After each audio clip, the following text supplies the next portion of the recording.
Okay चलो बैठ जाओ। लिखना स्टार्ट करो chemical equilibrium.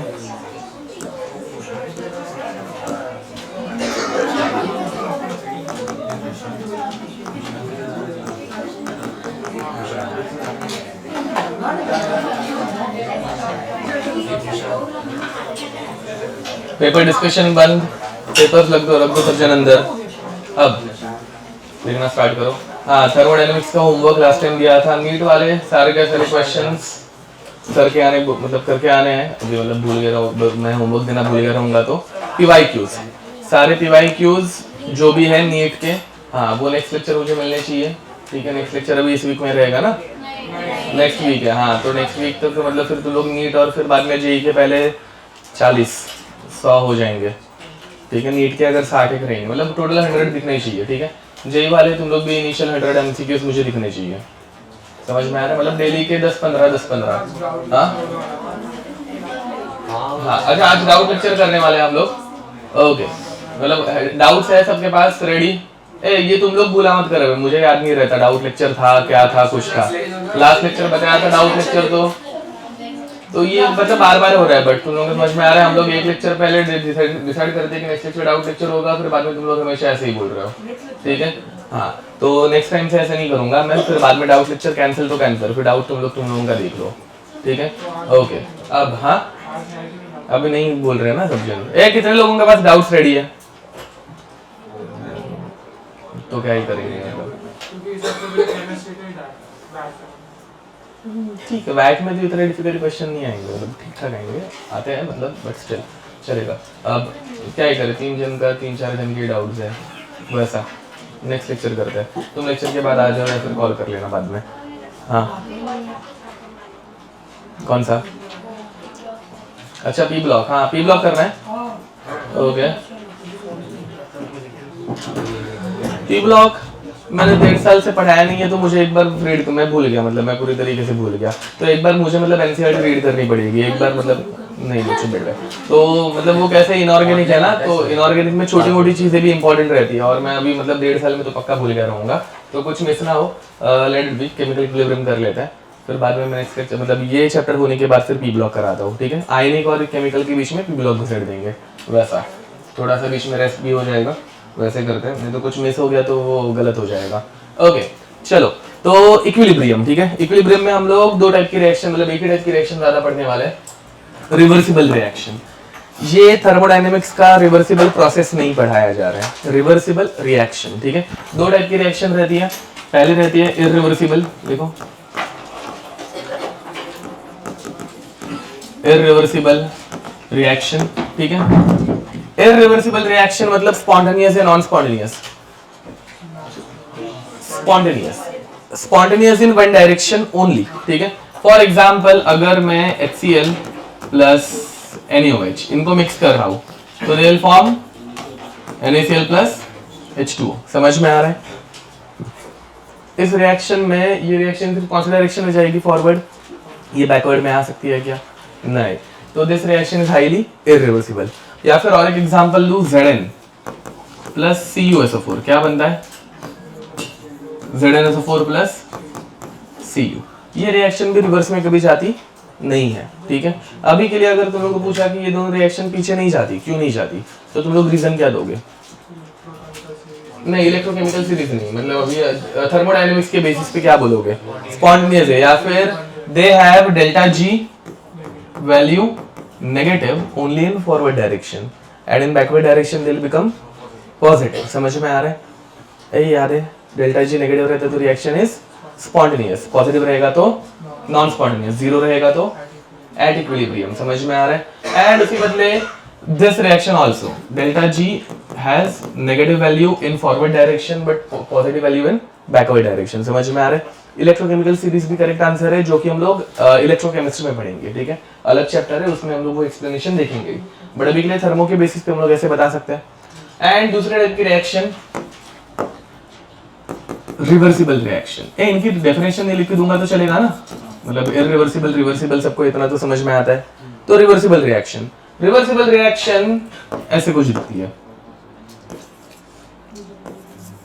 N2O4 gas giving us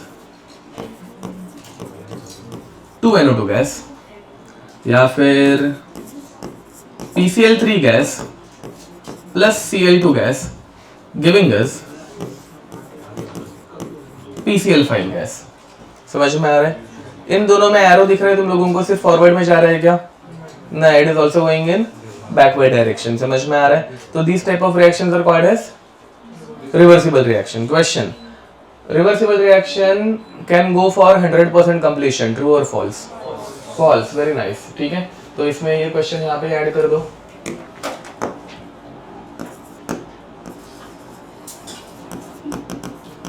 reversible reaction can go for 100%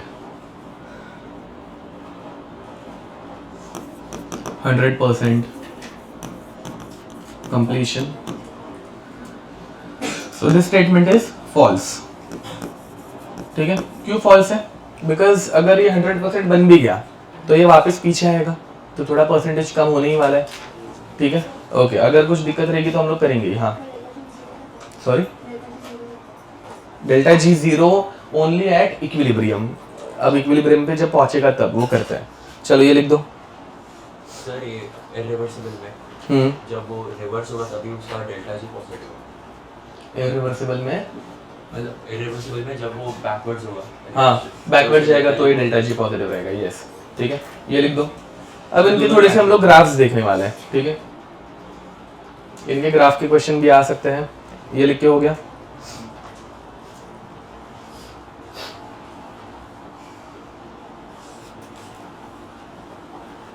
करें? ओके, अब ग्राफ देखो।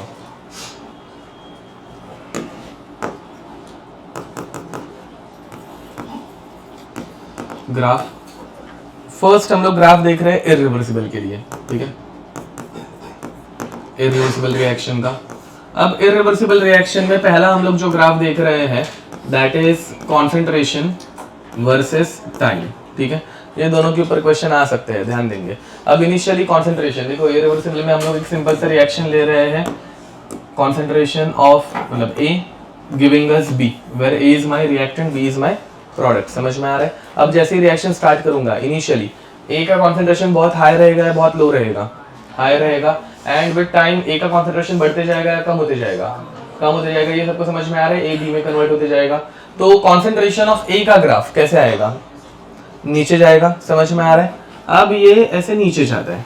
समझ में आ रहा है? अब नीचे जाने के दो तरीके हैं, एक तो ऐसे कर्विलिनियर जा सकता है या फिर ऐसा स्ट्रेट लाइन जा सकता है। समझ में आ रहा है? वो स्ट्रेट लाइन रहेगा या कर्विलिनियर, वो हम लोग केमिकल काइनेटिक्स करके चैप्टर है, दोनों रह सकते हैं, रह दोनों सकते हैं। ठीक है, तो कैसे जाएगा वो केमिकल काइनेटिक्स में पढ़ेंगे। समझ में आ रहा है? इस चैप्टर में हम लोग सिंपली स्ट्रेट कर्विलिनियर बनाने वाले हैं। चलेगा? कोई दिक्कत?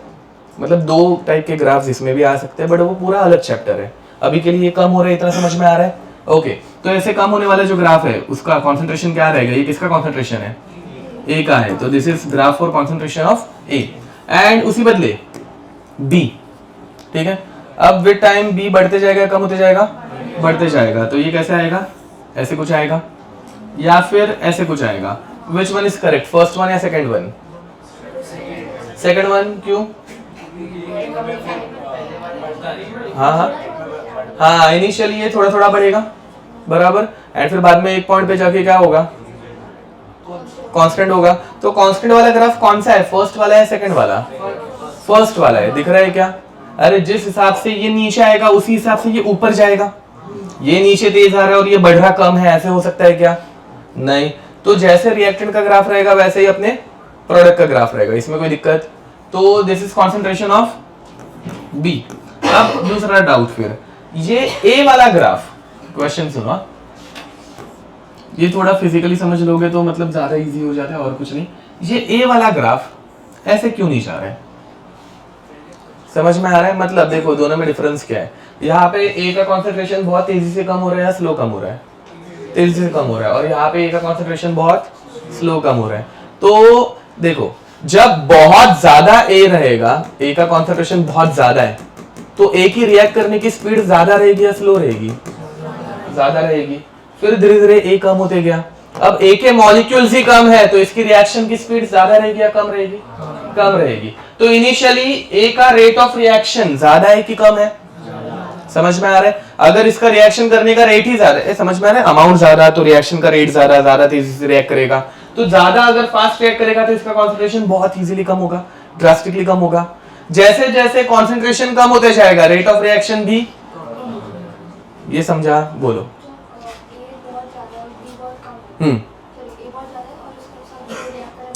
हाँ, वो तो लिमिटिंग रिएक्शन का कांसेप्ट आ गया, वो अलग, वो मूल कॉन्सेप्ट था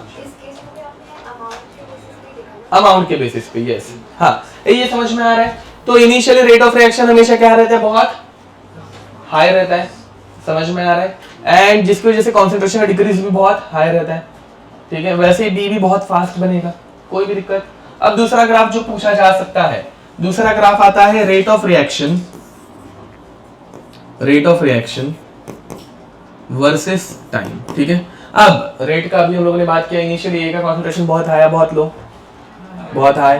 अब कॉन्सेंट्रेशन बहुत हाई रहेगा तो रेट ऑफ रिएक्शन भी बहुत फास्ट रहेगा। तो कॉन्सेंट्रेशन फास्ट हाई तो रेट ऑफ रिएक्शन भी हाई, समझ में आ रहा है? It will start from over here and फिर बाद में धीरे धीरे ए बढ़ते जा रहे हैं, कम होते जा रहे हैं। अब रिएक्टेंट ही कम होगा तो उसकी रिएक्ट करने की स्पीड बढ़ेगी या कम होगी? तो with time rate of reaction also, ये हम लोग किसकी बात कर रहे हैं? फॉरवर्ड रिएक्शन का रेट या बैकवर्ड रिएक्शन का रेट? फॉरवर्ड रिएक्शन का रेट। तो with time rate of reaction decreases, समझ में आ रहा है? ये किसका रेट है? Rate of forward reaction F R F, समझ में आ रहा है? What about backward reaction? Rate of backward reaction, ये इधर बैकवर्ड का रेट कितना होगा? रिएक्शन कौन सा टाइप की है? इरिवर्सिबल, ये बैकवर्ड में जा सकती है क्या? तो what is the rate of backward reaction? Zero. तो initially it will start from A. देखो, जीरो रहने के दो रीजन है। पहले इनिशियली बी था क्या? बी है ही नहीं। अब अगर बी ही नहीं है तो रिएक्शन बैकवर्ड में जा सकती है क्या? नहीं। तो बिगिनिंग में इसका रेट कितना था? जीरो। बी बन गया, बी बनने के बाद भी बैकवर्ड में जा सकता है क्या? तो ये बी का रेट ऑफ बैकवर्ड रिएक्शन हमेशा क्या रहेगा? जीरो। समझ में आ रहा है? पक्का? तो this is rate of backward reaction, ठीक है। रेट ऑफ बैकवर्ड रिएक्शन अच्छे से लिखना ये। एंड हाँ, rate of reaction, R is rate of reaction. And इसमें ऐसा क्वेश्चन आ सकता है, व्हाट इज दी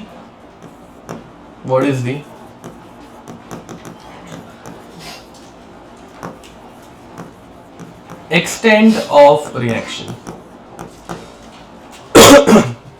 एक्सटेंट समझ में आ रहा है? मतलब कितनी रिएक्शन होगी, कितना परसेंट होगी भाई? 10%, 20%, 30%, 100%, कितना? 100%। क्यों? बिकॉज ये इरिवर्सिबल है। ये बैकवर्ड में जा सकती है क्या?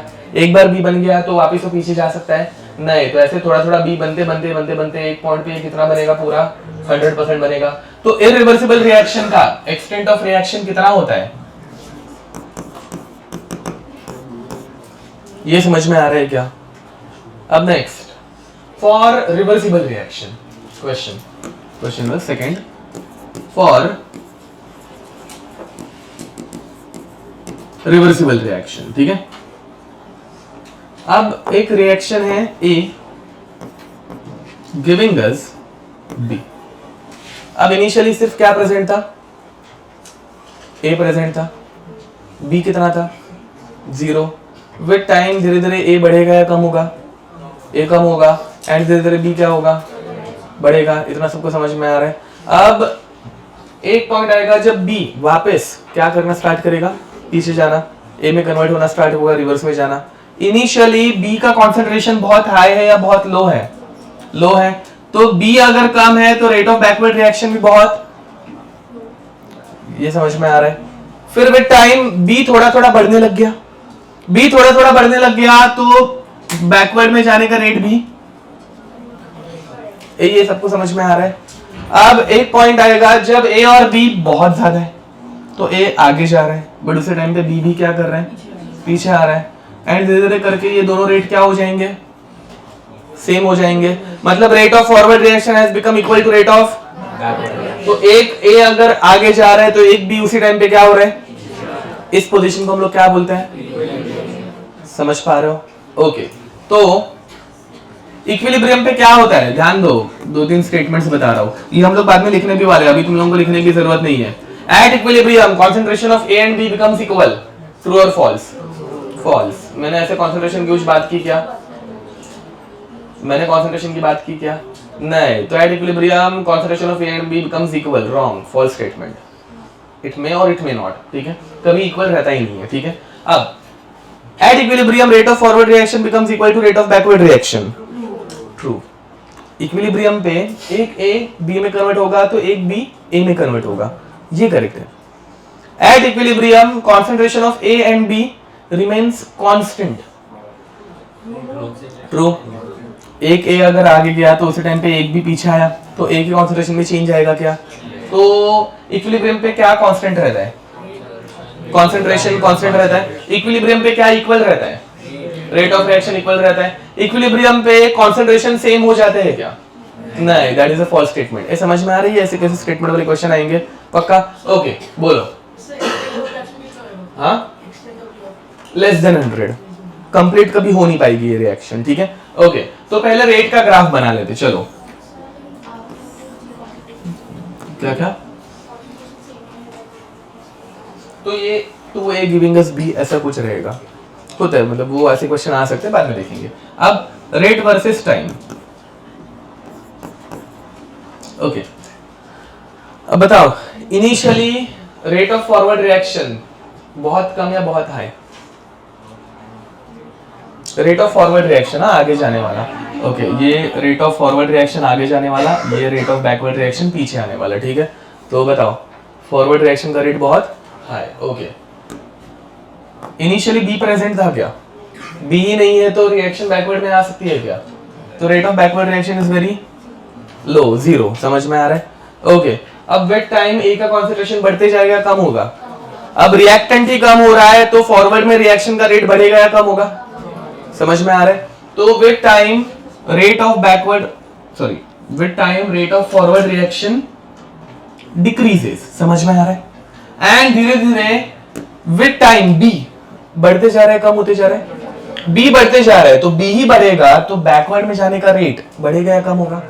बढ़ेगा। समझ में आ रहा है? तो विद टाइम बी का कॉन्सेंट्रेशन बढ़ता है तो रेट ऑफ बैकवर्ड रिएक्शन भी बढ़ रहा है। समझ में आ रहा है? अब धीरे धीरे ये कम होते जाएगा, धीरे धीरे ये बढ़ते जाएगा, एक पॉइंट पे ये दोनों सेम हो जाएंगे, फॉलोड। तो धीरे धीरे ये ऐसे ही कम होते गया एंड ये ऐसे ही बढ़ते गया। एक पॉइंट आया जब ये दोनों सेम हो गए, कांस्टेंट हो गए या फिर सेम हो गए, तो उसके बाद किसका कॉन्सेंट्रेशन बढ़ेगा? ए का या बी का? कॉन्सेंट्रेशन कांस्टेंट रहेगा, किसी का कॉन्सेंट्रेशन बढ़ पाएगा क्या? बिकॉज दोनों का रेट सेम हो गया है, तो एक ए बी में गया तो दूसरा बी ए में आएगा। समझ में आ रहा है? एंड इस पोजीशन पे जहां पे दोनों का rate of forward reaction becomes equal to rate of backward reaction, this position is called as followed. पक्का? ओके। तो यहां पे आके इक्विलिब्रियम अचीव होता है, this part is called as equilibrium and this time is called as T equilibrium, time required to reach equilibrium। बोलो। हाँ, rate same हो गया। हाँ, अब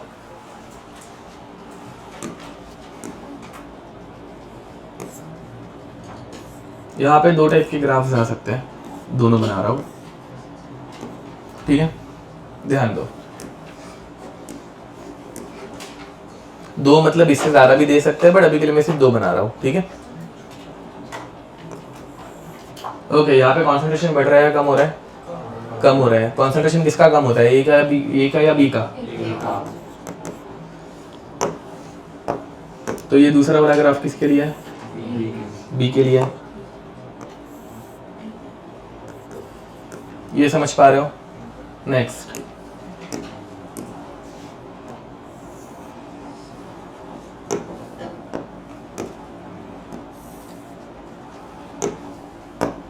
ओके, येलो लाइन किसकी है? ए की। ये कैसे समझ में आता है एक ही है? हाँ कम हो रहा है, रिएक्टेंट हमेशा कम होता है।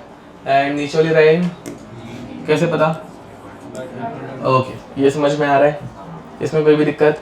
Okay, in which case extent of forward reaction is higher, in which case extent of forward reaction is higher, 1 और 2। चलो हैंड रेस करेंगे, 1 वाले हैंड रेस करो, 2 वाले हैंड रेस करो। ओके, अब कम लोग हैं, 2 ही जाने, तो 1, ठीक है। अब ध्यान दो, फॉरवर्ड रिएक्शन जब होती है तो ए का कॉन्सेंट्रेशन कम होगा या बढ़ेगा? कम होगा। अब अगर फॉरवर्ड रिएक्शन ज्यादा हुई तो ए का कॉन्सेंट्रेशन बहुत कम होगा।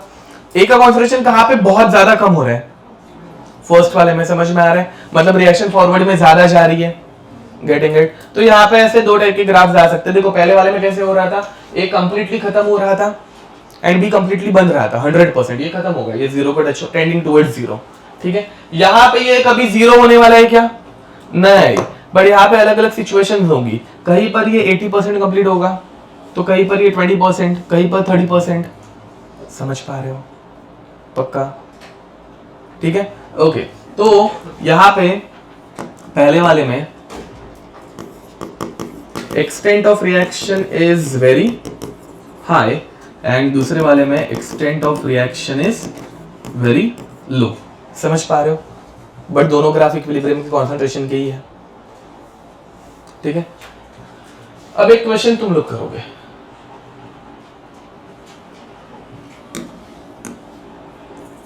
Question N2 gas plus 3H2 gas giving us 2NH3 gas initially when time is equal to 0. Concentration of N2 was चलो कितना ले 10 मोलर, ठीक है। Concentration of H2 was 12 molar. Concentration of NH3 was 0. When system reached equilibrium, ठीक है, concentration of N2 became 8 molar, ठीक है।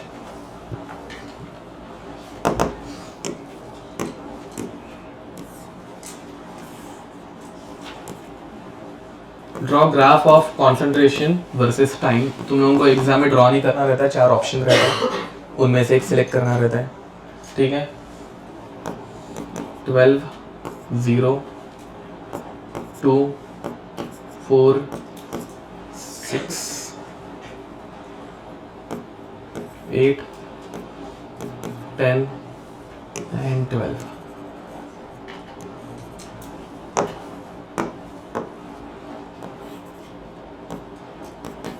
ठीक है, ये कर लोगे। ये मोल कॉन्सेप्ट के साथ कंबाइन किया हुआ क्वेश्चन है और कुछ नहीं, ठीक है। और हाँ, एक मिस्टेक है, रिवर्सिबल एरो, इक्विलिब्रियम है ना, तो वैसा। एंड हाँ देखो, ये इक्विलिब्रियम का एरो रहता है, that system has reached equilibrium, half arrows, आगे के डायरेक्शन में और पीछे के डायरेक्शन में, ठीक है। ओके, लिख दो और ये क्वेश्चन बनाओ।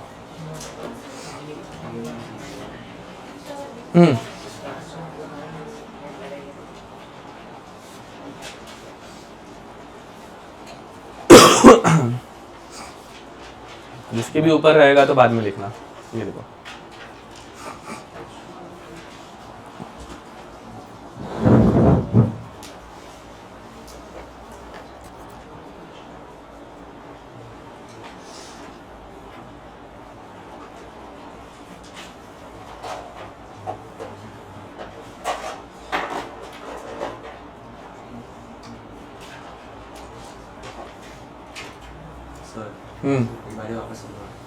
क्या? हाँ देखो, कहाँ पे ए बहुत ज़्यादा कम हो रहा है? फर्स्ट वाले में। मतलब ए ज़्यादा रिएक्ट कर रहा है, कम रिएक्ट कर रहा है? ज़्यादा रिएक्ट कर रहा है। ए जितना रिएक्ट करेगा उतना एक्सटेंट ऑफ रिएक्शन, एक्सटेंट मतलब कितनी अमाउंट में हो रही है, तो जितनी ज़्यादा रिएक्शन होगी उतना उसका एक्सटेंट ज़्यादा होगा। समझ में आ रहा है? तो इसलिए ए अगर ज़्यादा कम हो रहा है मतलब रिएक्शन बहुत ज़्यादा प्रोसीड हो गई है, extent of reaction is high. उसी बदले सेकंड वाले में देखो ना, ये बहुत कम हुआ है, मतलब बहुत कम हुआ है, मतलब क्या है, तो उसका एक्सटेंट बहुत कम है, कम रिएक्ट कर रहे हैं, मतलब extent of reaction is low, समझे? हाँ एंड सर इसमें जल्दी कर। ये कह दो ये इक्विलिब्रियम में रेट दोनों का सेम रहता है, रेट सेम रहता है, कॉन्सेंट्रेशन सेम नहीं रहता। हाँ सर कॉन्सेंट्रेशन मतलब कैसे, मतलब वो हम यहाँ आगे नंबर्स लेंगे तो समझिएगा। जैसे कि यहाँ पे मैंने नंबर ले लिया है, तो अभी यहाँ पे ये 8 से 10 हुआ, तो H2 कितना हो रहा है वो तुम डिसाइड करो, ज़रा निकाल के देखो तो तुमको ही समझ में आ जाएगा। वो स्टोइकियोमेट्रिक रेशियो के ऊपर भी डिपेंड करता है। हाँ बोलो। एंड सर ये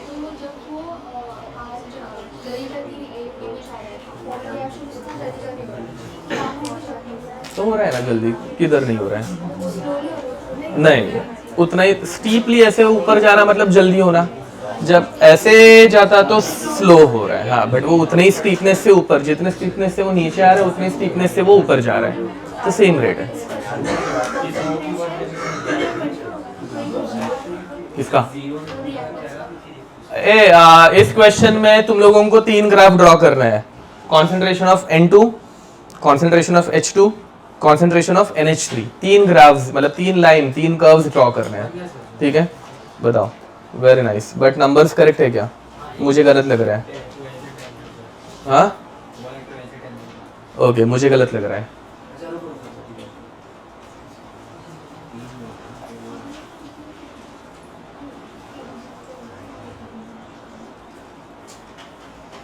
चलो बताओ।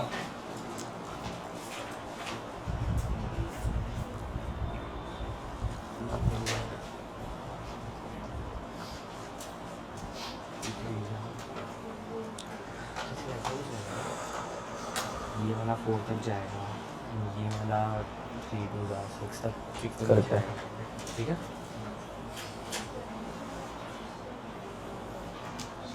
ये क्या है भाई इधर? ठीक है चल, कोई रहने दो रहने दो। बताओ भाई, यहाँ पे कुछ आ रहा है? कुछ? हाँ वो ठीक है, वो तो लिख के दे दिया है ना, बाकी दो। वो एक्सप्लेनेशन छोड़, तेरे को क्या लग रहा है वो बता, क्या है? जो वो ऊपर के नोट्स, बात कुछ भी। ऊपर के नोट्स का मैं जो समझा वो लिख रहा हूँ। हाँ वो तो लिखते भाई, क्वेश्चन सॉल्व कर पहले। बात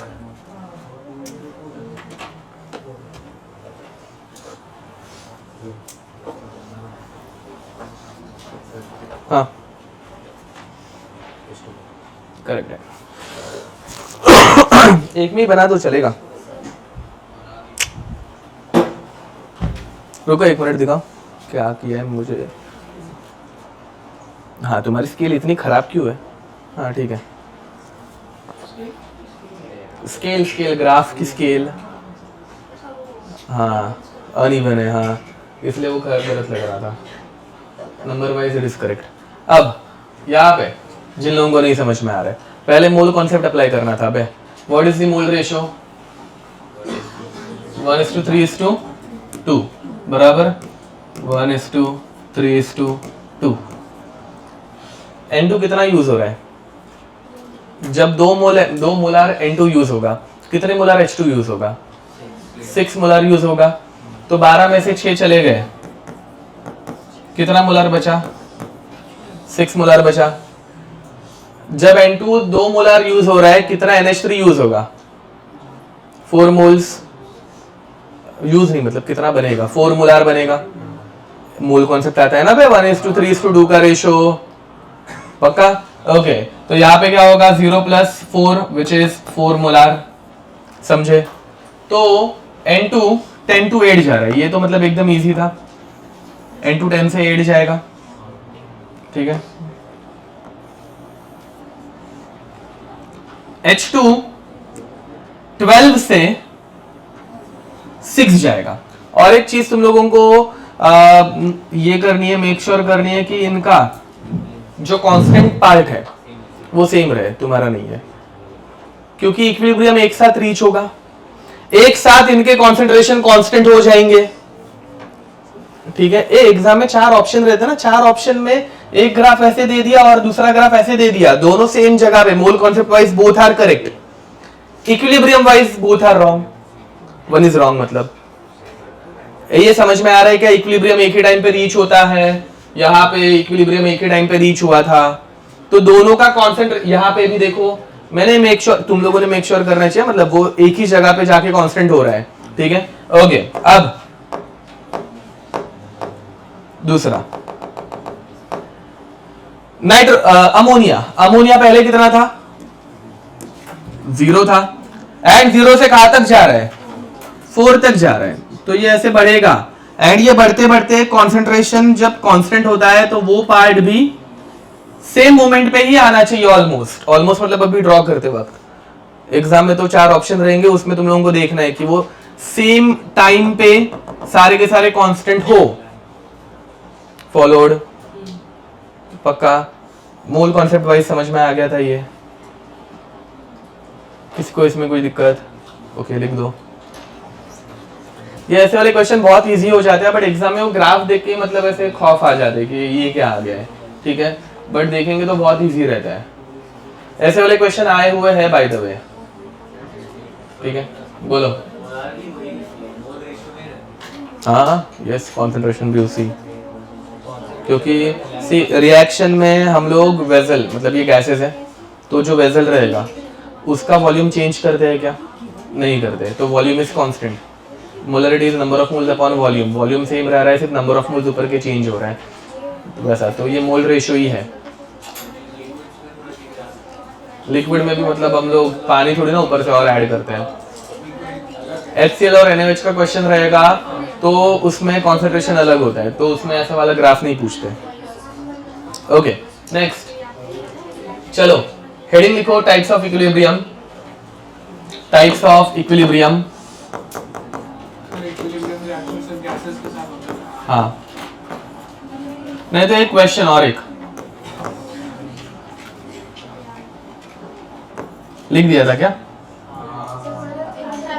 चलेगा ना? 2NO2 गैस, बस, गिविंग अस N2O4 गैस। इसका कलर रहता है ब्राउन, ब्राउन, एंड इस गैस का कलर रहता है कलरलेस, ठीक है, ये समझ में आ रहा है? In this reaction final colour of the container, ठीक है, becomes colorless, true or false, हाँ, ठीक है, it remains brown, it became light brown, it became नहीं, cannot be predicted। क्वेश्चन समझ में आ रहा है? वापस क्वेश्चंस ऑप्शंस देखो।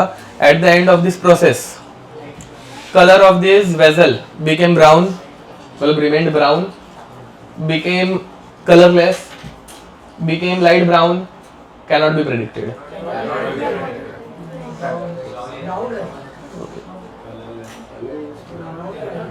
लाइट ब्राउन बनेगा, क्या बनेगा?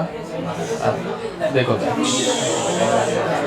सुनो, क्या तू उसको बोला, मुझे नहीं बोला, हाँ वो मैंने सुना था, बट तू उसको पूछ रहा है ऐसे लगेगा ना मुझे।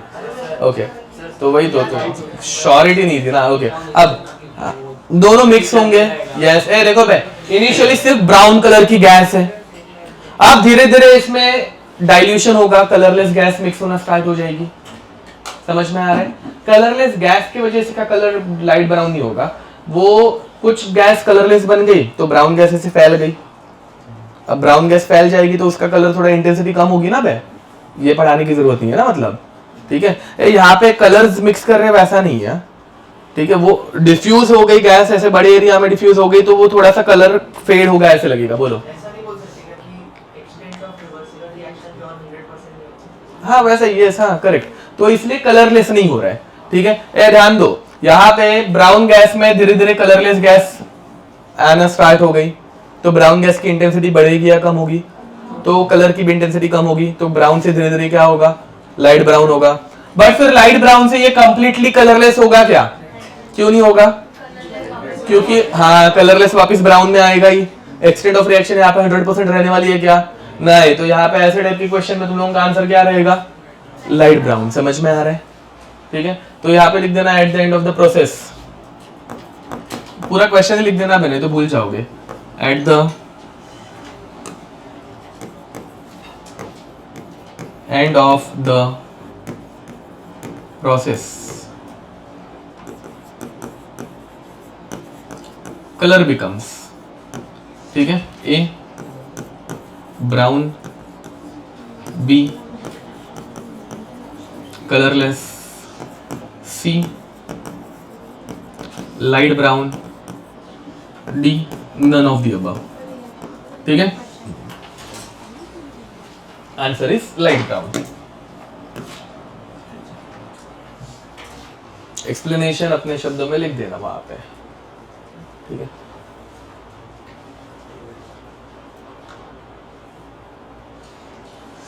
वापस एक बार, इक्विलिब्रियम पे कॉन्सेंट्रेशन सेम हो जाता है रिएक्टेंट एंड प्रोडक्ट के, ट्रू और फॉल्स? फॉल्स। इक्विलिब्रियम पे कॉन्सेंट्रेशन कांस्टेंट हो जाते हैं रिएक्टेंट प्रोडक्ट के, ट्रू। इक्विलिब्रियम पे रेट ऑफ रिएक्शन कांस्टेंट हो जाता है, ट्रू। एंड इक्विलिब्रियम पे rate of forward and rate of backward reaction same हो जाता है, सेम है। वो सेम होते हैं और कांस्टेंट भी होते हैं ना बे, कांस्टेंट भी है और सेम भी है, ठीक है, रेट ऑफ रिएक्शन। ये बाद में लिखा के दूंगा, डोंट वरी, ये तुम लोगों को लिखने की जरूरत नहीं है। इक्विलिब्रियम के सारे पॉइंट्स अलग से लिखा के दूंगा, ठीक है। ऊपर कुछ है नहीं, बैक मतलब कुछ पेज चेंज करना पड़ेगा। देखो पहले ये लिख के हो जाने दो लोगों का।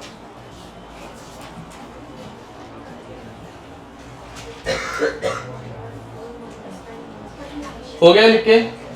ओके। और यहाँ पे तुम लोगों के पास कलर्स नहीं रहेंगे, तो तुम लोग ऐसे मतलब लाइन के ऊपर N2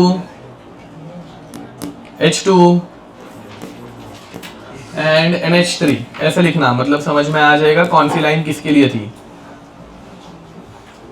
ठीक है। समझे? आगे बढ़े। Okay next. और पीछे आगे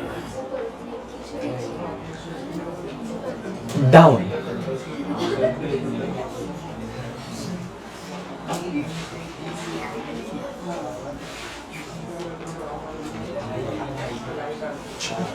हो गया? हाँ, एक्सटेंट ऑफ रिएक्शन। चलो भाई बहुत हो गया। अब नेक्स्ट लिखो इक्विलिब्रियम। इसकी डेफिनेशन लिख देते हैं, पूरा इक्विलिब्रियम पढ़ के हो गया, बट मतलब मीनिंग पढ़ के हो गया, बट डेफिनेशन नहीं लिखी है। तो equilibrium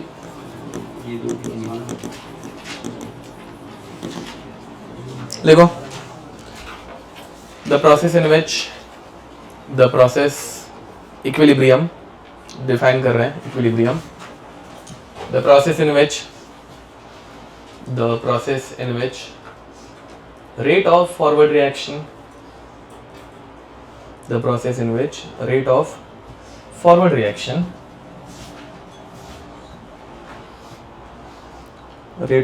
reaction becomes equal to rate of backward reaction. Rate of forward reaction becomes equal to rate of backward reaction. ठीक है? The rate of backward reaction is said to be at equilibrium. ठीक है? इसमें लिखना मतलब ऐसे ही। तो at equilibrium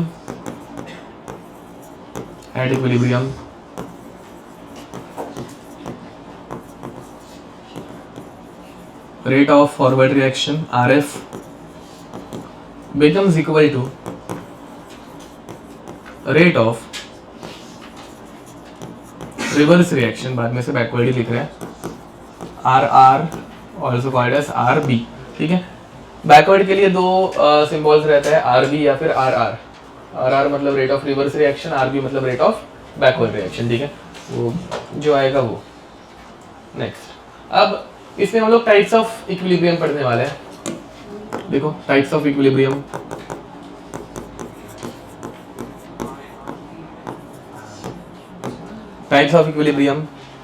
हाँ, और इक्विलिब्रियम मतलब केमिकल इक्विलिब्रियम बहुत मस्त चैप्टर है। इसमें ना हार्डली 4 से 5 टाइप के क्वेश्चंस हैं, एक फॉर्मूला 4 से 5 टाइप के क्वेश्चंस, बात खत्म। ठीक है, तो इसमें बहुत ज़्यादा ऐसे नहीं रहता कुछ। ओके, टाइप्स ऑफ इक्विलिब्रियम, इसमें हम लोग सबसे पहले मतलब 2 टाइप के इक्विलिब्रियम रहते हैं, A physical equilibrium and B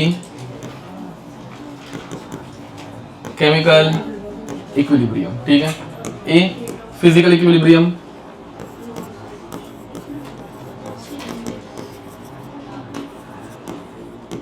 physical equilibrium तुम लोग किसी भी प्रोसेस में कर सकते हो बे, ठीक है। मतलब लेट अस से एक दुकान का एग्जांपल ले लिया हम लोगों ने, ठीक है।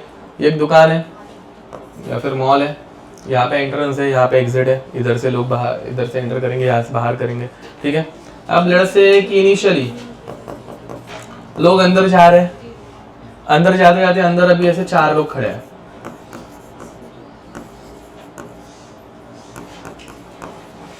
ठीक है। अब और एक इंसान गया तो अंदर कितने हो गए, और एक यहाँ से बाहर हो गया तो अंदर अभी भी कितना है, 4 ही है, और एक यहाँ से अंदर गया और एक यहाँ से बाहर गया, तो rate of forward reaction has become equal to rate of backward reaction. समझ में आ रहा है? इसको हम लोग क्या बोल सकते हैं, फिजिकल इक्विलिब्रियम बोल सकते हैं, ठीक है। ये बहुत घटिया एग्जांपल है बट इक्विलिब्रियम का ही एग्जांपल है, ठीक है। अब दूसरा एग्जांपल ध्यान दो, मेरे पास एक पानी की बकेट है, इसके ऊपर ये ऐसे एक फॉसेट है, ठीक है, नल, ठीक है। इसमें से पानी गिर रहा है, ध्यान दो भाई, एंड फिर यहाँ पे पानी की लेवल राइज होना स्टार्ट हो गई, ठीक है। अब ऊपर से पानी के ड्रॉप्स गिर रहे हैं, उसको हम लोग क्या बोलेंगे, रेट ऑफ फॉरवर्ड रिएक्शन या रेट ऑफ बैकवर्ड रिएक्शन। अब मैंने नीचे एक छोटू सा होल कर दिया एंड मैंने पानी का फ्लो ऐसे एडजस्ट किया कि एक ड्रॉप ऊपर से गिर रहा है तो एक ड्रॉप नीचे से गिर रहा है, तो ये क्या हो गया, रेट ऑफ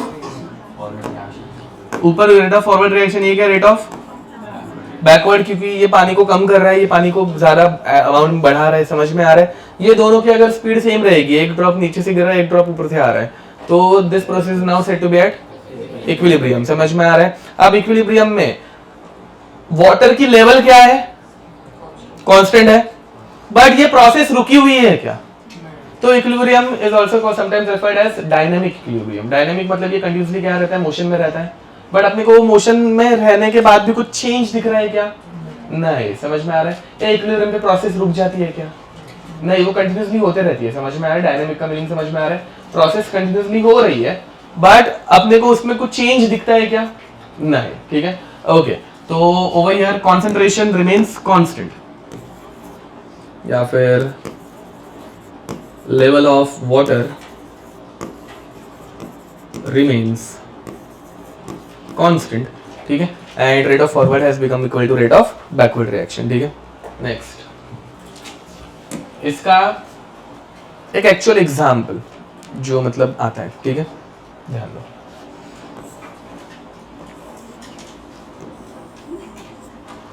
मैंने एक कंटेनर लिया, ऊपर एक लिड लगा दी, अंदर मैंने पानी रखा है,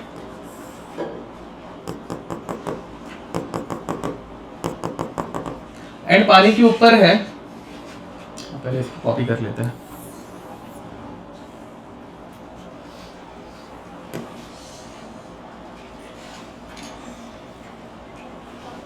पानी के ऊपर है वैक्यूम। क्या है,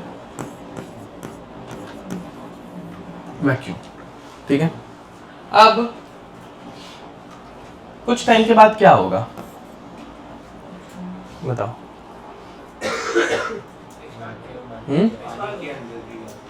हाँ, क्या क्या, पानी के अंदर से गैस बाहर निकलेंगे या फिर ये क्या बोलते हैं, मॉलिक्यूल्स बाहर निकलेंगे, वेपर्स बाहर निकलेंगे, बराबर। This process is called as,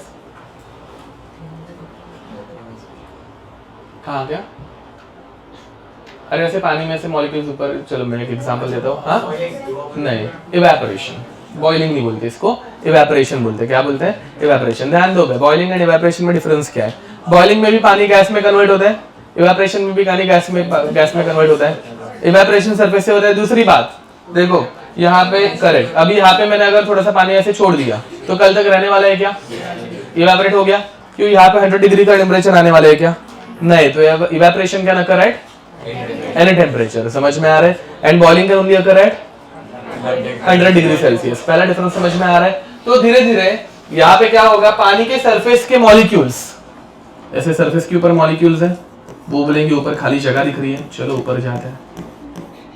तो ये ऐसे ऊपर के मॉलिक्यूल्स से मतलब ऊपर की वैक्यूम ऑक्यूपाई करना स्टार्ट कर देंगे। ये समझ में आ रहा है। अब इनिशियली ऊपर कुछ था क्या, तो ऊपर पूरी खाली स्पेस है, तो मॉलिक्यूल्स बहुत फास्ट जाएंगे। ये समझ में आ रहा है। अब कुछ टाइम के बाद धीरे धीरे ऊपर की स्पेस क्या हो गई, भर गई। अब ऊपर जाने के लिए ज्यादा स्पेस नहीं है, तो मॉलिक्यूल बहुत फास्ट जाएंगे, धीरे धीरे वो स्लो हो जाएंगे, स्लो हो जाएंगे। समझ में आ रहा है। लोगों ने क्लासरूम में भी देखा होगा, अगर सुबह सुबह कोई जल्दी आ गया तो वो किधर भी बैठ सकता है अपने हिसाब से। अभी तो लोगों की पोजीशन मतलब जगह फिक्स हो गई रहेंगी, ठीक है। बट फिर कोई एक हराम को रहता है जो ऐसे मतलब एकदम लेट आएगा, ठीक है। अब वो आने के बाद लोगों ने देखा मतलब जो लास्ट में आते हैं वैसे देखते हैं पहले कि कहाँ पे जगह है, बराबर ना, किधर मिल रही है। फिर बाद में किधर, तो अगर जगह ही नहीं रहेगी तो किसी को ऐसे दो जन को ऐसे धक्का मारेंगे जहाँ मेरे अंदर ना। तो अच्छा देखा मिल गया ना एक, हाँ। तो अब ये हमेशा होता है, ठीक है। तो इनिशियली अगर कोई जल्दी आ गया, मतलब अगर खाली स्पेस रहेगी तो rate of forward reaction is very high, but धीरे धीरे ऊपर की स्पेस भर गई तो rate of forward reaction has decreased. क्यों कम हो रहा है वो समझ में आ रहा है, क्योंकि स्पेस ही नहीं उतरी। अब इसके बाद क्या होगा, ऊपर वेपर्स आ गए, हाँ क्या वापस नीचे आएंगे, उसको क्या बोलते हैं, कंडेंसेशन। अब धीरे धीरे वेपर्स जो है पानी के ऊपर इतने ज्यादा हो गए हैं कि वो वापस ऊपर जाके कंडेंस होने लग गए। समझ में आ रहा है। एंड फिर बाद में एक पॉइंट ऐसा आएगा कि एक मॉलिक्यूल ऐसे ऊपर जा रहे हैं तो एक मॉलिक्यूल ऐसे नीचे आ रहे हैं। समझ पा रहे हो पक्का? ओके, तो रुको। इनिशियली ये नहीं, कंडेंसेशन भी किसी भी टेम्परेचर पे होता है, 0 पे नहीं होता है, फिर 100 पे नहीं होता। हाँ तो होगा ना, क्योंकि ऊपर बहुत ज्यादा मॉलिक्यूल्स हो गए। ओके, तो initially rate of forward reaction was very high. Why? Because very few molecules were there, ठीक है। And rate of condensation was very, क्योंकि उतने मॉलिक्यूल्स ही नहीं है। फिर बाद में धीरे धीरे, ये इतने तुम लोगों को डायग्राम्स बनाने बैठने की जरूरत नहीं है, ये मुझे कॉपी पेस्ट करने मजा आता है। अब धीरे धीरे ऊपर क्या हो गया, मॉलिक्यूल्स बहुत ज्यादा हो गए। तो मॉलिक्यूल्स यहां पे बहुत ज्यादा होने की वजह से rate of forward reaction has decreased. Initially यहां पे मॉलिक्यूल्स कम थे तो रेट ऑफ बैकवर्ड मतलब कंडेंसेशन का रेट बहुत ज्यादा था या बहुत कम था? कम था। समझ में आ रहा है। तो forward was high, backward was low. अब फॉरवर्ड का रेट कम हो गया एंड अभी बहुत ज्यादा मॉलिक्यूल्स है तो rate of condensation has increase.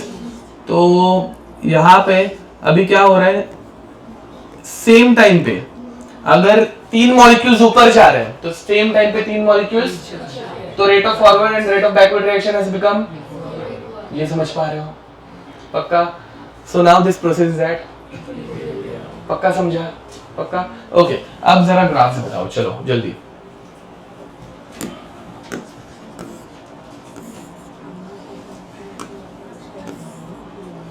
पहला हम लोग ग्राफ बना रहे रेट वर्सेस टाइम का, ठीक है। चलो जल्दी, ये पहला ग्राफ किसका है? रेट ऑफ इवेपोरेशन का है, रेट ऑफ कंडेंसेशन का है? रेट ऑफ इवेपोरेशन का है। इनिशियली ऊपर पूरी खाली जगह थी, इवेपोरेशन का रेट बहुत फास्ट था। समझ में आ रहा है। अगेन एग्जाम में ग्राफ ड्रॉ नहीं करने, कौन सा ग्राफ करेक्ट है वो पहचानना है, ठीक है। तो rate of evaporation was very high. Initially rate of condensation was low या फिर जीरो, क्योंकि कुछ गैस थी नहीं, ऊपर वैक्यूम था। एंड फिर जैसे जैसे मॉलिक्यूल्स आएंगे rate of evaporation has increased. समझ में आ रहा है। At one point these two will become equal, that point is called as, very nice, सीख गए। कोई भी दिक्कत? खराब आ रहा है ठीक है, समझ लेना, वो स्मूथ जरा बनाना, ठीक है। इसमें कोई भी दिक्कत? ये क्या कर रहे हो तो ऐसे, मेरा ध्यान नहीं रहेगा तब करना ऐसे, एकदम एडवर्टाइज जैसा करता है ऐसे मतलब। हाँ वो लिप बाम है उसके पास, ऐसे ऐसे ओट कर ऐसे। ये कौन सी हरकत कर रहा है? तू ऐसे ही कर रहा था, टाइम पास क्या रहता है, मेरा ध्यान नहीं रहेगा तब करने का ये सब।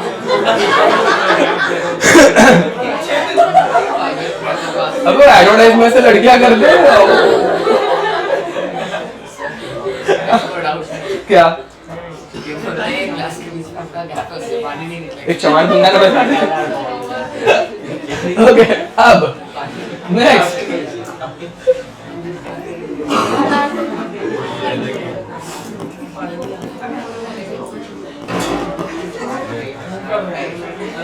चलो, प्रेशर वर्सेस टाइम, ये तुम लोग ड्रॉ करने की कोशिश करोगे। Graph of pressure versus time. इसके लिए पहले प्रेशर कितना था बाय द वे? 0। वैक्यूम था 0। फिर बाद में आगे का तुम लोग डिसाइड करो। चलो हम लोग जहां से हाँ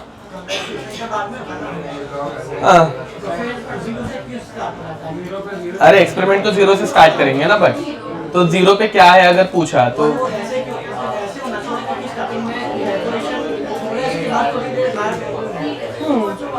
जिस हिसाब से वो कम होता है उसी हिसाब से वो बढ़ता है। ये ग्राफ की भी इक्वेशन हम लोग पढ़ेंगे काइनेटिक्स में। ये ग्राफ क्यों ऐसे आ रहा है वो भी पढ़ेंगे बाद में, अभी नहीं, बट ऐसे ही चाहते हैं। चलो हो गया, ये प्रेशर वर्सेस टाइम का ग्राफ तुम लोगों को बनाना है। डायग्राम तुम्हारे ऊपर है, मेरे ख्याल से लास्ट वाली बनाओगे तो भी चल, मतलब फर्स्ट बनाओ और डायरेक्ट लास्ट बनाओ, चल जाएगी। हाँ हाँ ये बना लो ना, यस क्यों नहीं। हाँ क्या वो तुम्हें डिसाइड करना है।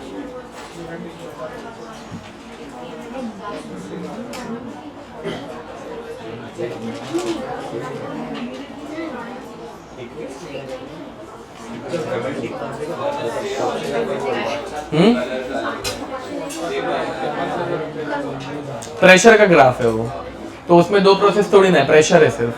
प्रेशर थोड़ी ना दो टाइप का रहता है, फॉरवर्ड और बैकवर्ड का कुछ।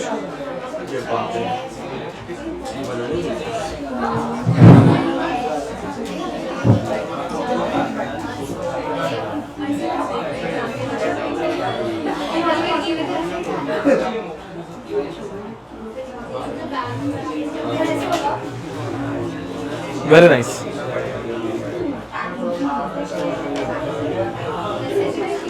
चलो हाँ, अब प्रेशर वाला ग्राफ देखो।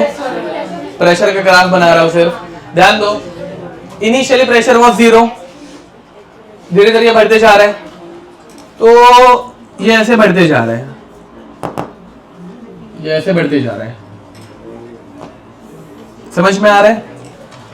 बट ये ऐसे ही कॉन्स्टेंटली बढ़ते ही जाएगा क्या? नहीं। देखो initially rate of evaporation was very high, तो प्रेशर बहुत फास्ट बढ़ा। बाद में रेट ऑफ इवेपोरेशन धीरे धीरे क्या होता है? स्लो होता है। क्यों स्लो होता है? ऊपर की स्पेस ऑक्यूपाई होते जा रही है, तो ऊपर की स्पेस ऑक्यूपाई होते जाएगी तो rate of evaporation has decrease. Rate of evaporation decrease होगा तो प्रेशर बढ़ने की इंटेंसिटी, ध्यान दो आप, पहले ये ऐसे लीनियरली बढ़ते गया। क्यों? बिकॉज धड़ाधड़ वाटर मॉलिक्यूल्स आ रहे थे, ऐसे फट फट फट फट बढ़ते गया, ठीक है। फिर बाद में इसका इंक्रीज की जो इंटेंसिटी थी वो थोड़ी थोड़ी कम होने लग गई। क्यों कम हो रही है? बिकॉज इवेपोरेशन का रेट कम हो रहा है, ऊपर मॉलिक्यूल्स बहुत आ गए, एंड फिर एक पॉइंट पे जाके इट हैज बिकम, समझे क्या? ये समझ पा रहे हो? पक्का? अब ये जो है,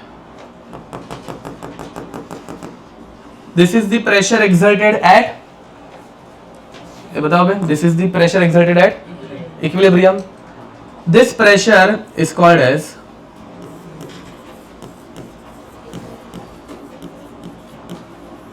वेपर प्रेशर। क्या बोलते हैं इसको? ये समझ में आ रही है? पक्का? ओके, लिख दो।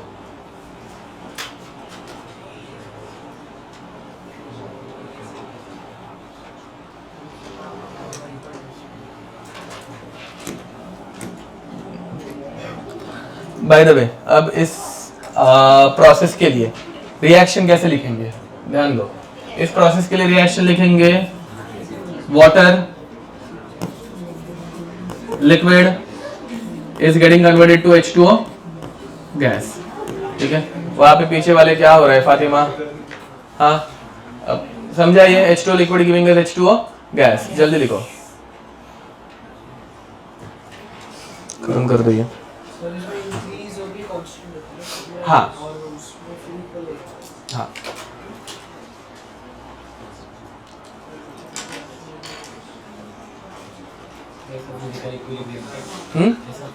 फिजिकल इक्विलिब्रियम, यस, जहाँ पे केमिकल रिएक्शन नहीं हो रही है।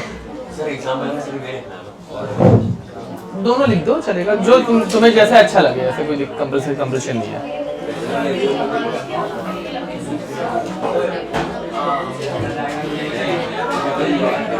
रुको बे, बातें बंद, देव बातें बंद। हाँ हाँ, same definition, rate of forward process has become equal to rate of backward process, same definition is same, बस केमिकल रिएक्शन नहीं हो रही है, कोई एक फिजिकल प्रोसेस हो रही है, इसलिए फिजिकल इक्विलिब्रियम। ओके, अब नेक्स्ट हेडिंग लिखो केमिकल इक्विलिब्रियम। केमिकल इक्विलिब्रियम में क्या होता है, तो केमिकल रिएक्शन होती है,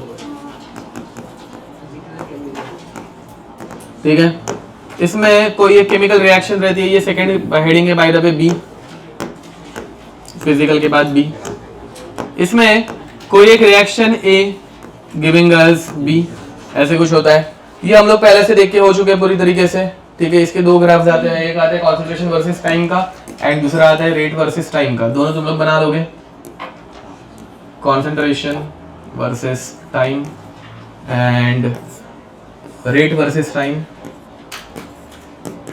इसकी क्वेश्चन भी हो गया मतलब, ठीक है। अब कॉन्सेंट्रेशन वर्सेस टाइम का ग्राफ मैं चाहिए तो बना के दे देता हूँ, ये ऐसे जा रहा है लेटस से एंड ये ऐसे जा रहा है,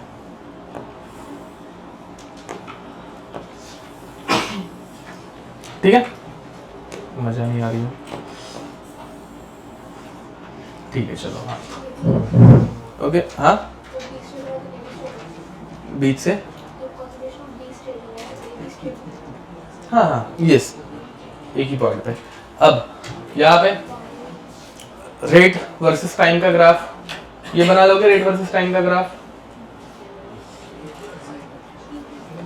हाँ दोनों एक पॉइंट पे आके इक्वल हो जाएंगे, that point is called as equilibrium, ठीक है। सर ये इसमें प्रेशर की इक्विलिब्रियम, हाँ ठीक है, ओके। वेपर प्रेशर की मैंने डेफिनेशन लिख के दी ना, लिख के दे दूं क्या, दो जरा, हाँ मतलब हाँ लिखो लिखो, नहीं नहीं हाँ लिख दो, ये कंप्लीट करो, चाहिए तो हाँ एक लाइन छोड़ दो वेपर प्रेशर के डेफिनेशन के लिए।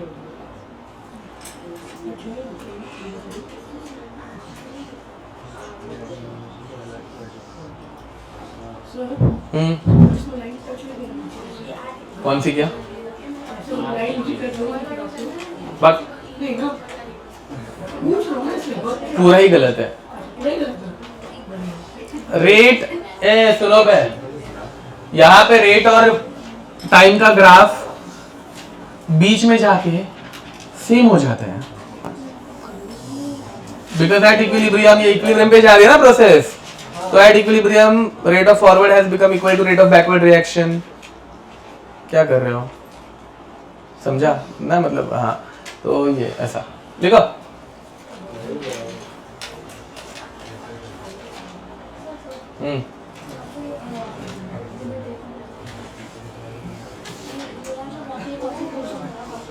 हाँ कॉन्सेंट्रेशन वर्सेस टाइम का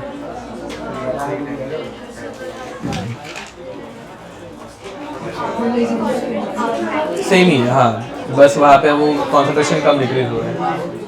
अब नेक्स्ट लिखो कैरेक्टरिस्टिक्स ऑफ इक्विलिब्रियम, चलो लिखना स्टार्ट करो, अभी बातें बंद।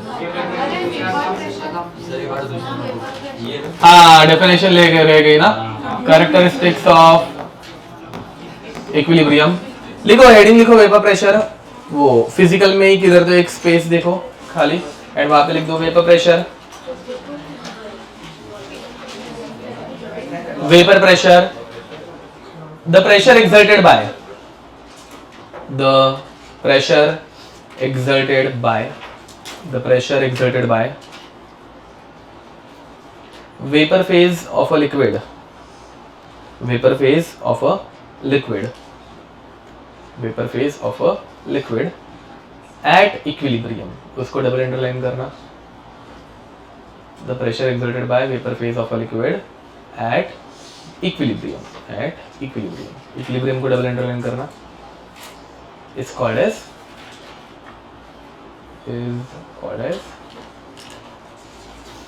Vapour pressure. ठीक है, सिंपल सी डेफिनेशन है। चलो अब ये लिखना आप स्टार्ट करो। सब जन मेरे साथ लिखेंगे, बाद में भी रोना नहीं चाहिए, मैं लिख रहा हूँ क्योंकि मतलब पॉइंट अगर कुछ रह गया तो तुम लोगों को लिखने मिले, बट मेरे साथ ही लिखेंगे। तो characteristics of equilibrium, at equilibrium rate of forward reaction becomes equal to rate of backward reaction. जल्दी लिखो, at equilibrium rate of forward reaction becomes equal to rate of backward reaction। ठीक है, point number 2, equilibrium is dynamic in nature। ठीक है, equilibrium is dynamic in nature। what is the meaning of dynamic?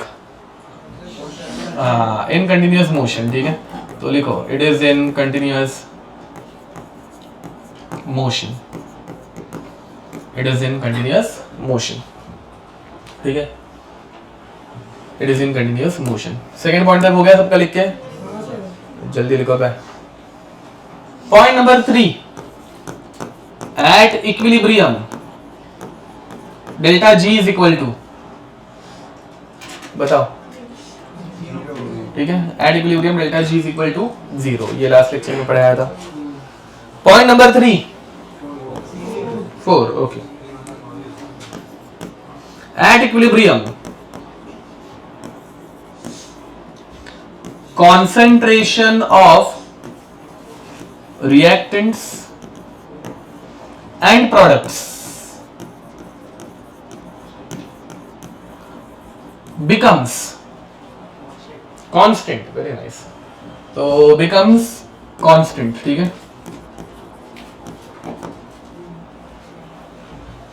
point number 5, equilibrium can be attained from any direction। equilibrium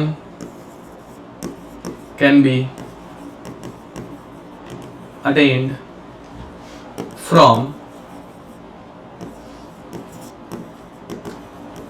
any direction। ये point आएगा, इसमें मैंने बताया नहीं, समझने जैसा है बट स्टिल। अब देखो N2 और 3H2 को कंबाइन करके 2 NH3 मिलता है। वैसे अगर मैं शुरुआत ही 2 NH3 से करूं तो वापस ब्रेकडाउन होके N2 प्लस 3H2 देगा। तो इस डायरेक्शन से भी मैं आऊंगा तो धीरे धीरे ये बनना स्टार्ट होंगे। एक पॉइंट के बाद ये दोनों वापस रिएक्ट होके आगे जाना स्टार्ट होंगे, तो वापस एक पॉइंट के बाद क्या आ जाएगा, समझ पा रहे हो ये? ओके, रिवर्सिबल के लिए इक्विलिब्रियम सिर्फ रिवर्सिबल रिएक्शन के लिए रहता है। इस चैप्टर में हम लोग इरिवर्सिबल पढ़ ही नहीं रहे, सारे रिवर्सिबल ही है। Point number 6, equilibrium can be disturbed, equilibrium can be disturbed using pressure, volume, temperature, etc। ठीक है, and concentration, ठीक है। ये समझाने की जरूरत है ना, मतलब रिएक्शन अगर इक्विलिब्रियम पे उसको हीट कर दूंगा तो वापस आगे या फिर पीछे जाएगी, प्रेशर बढ़ाऊंगा तो भी कुछ चेंज होगा, वॉल्यूम चेंज करूंगा तो भी, एंड कॉन्सेंट्रेशन से भी। ठीक है, अगर दिक्कत होगी कुछ तो ये आगे हम लोग लीच हेटलिस्ट प्रिंसिपल करके एक है उसमें पढ़ने ही वाला है। ठीक है, तो उसमें देख लेंगे। And last and most important, ठीक है, कैटलिस्ट। कैटलिस्ट क्या करता है? ओके, तो catalyst increases rate of both forward and backward reaction equally।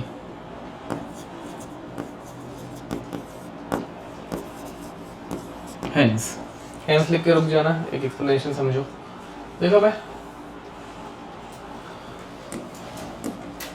एक ऐसे 1 किलोमीटर का ट्रैक है, 1 किलोमीटर, 1 किलोमीटर ज़्यादा हो जाएगा। 500 मीटर का ट्रैक है,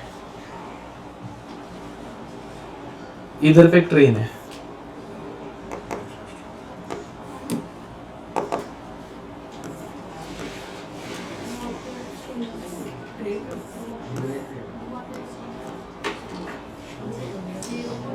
ठीक है। ये ट्रेन सुबह, ये ट्रेन 10 मीटर पर सेकंड के हिसाब से भाग रही है, ठीक है। हमारे गांव में ऐसी ट्रेन एंड यहां से दूसरी ट्रेन आ रही है,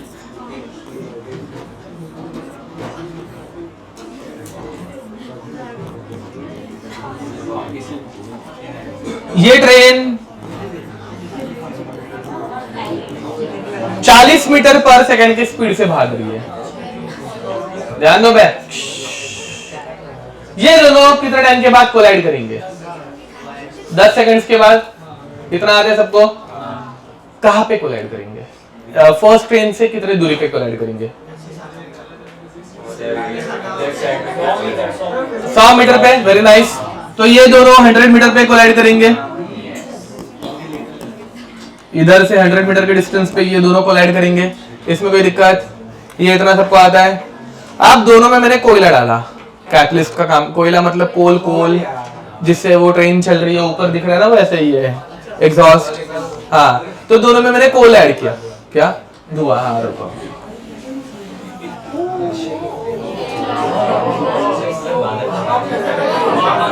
अब ध्यान दो। मैं अभी तो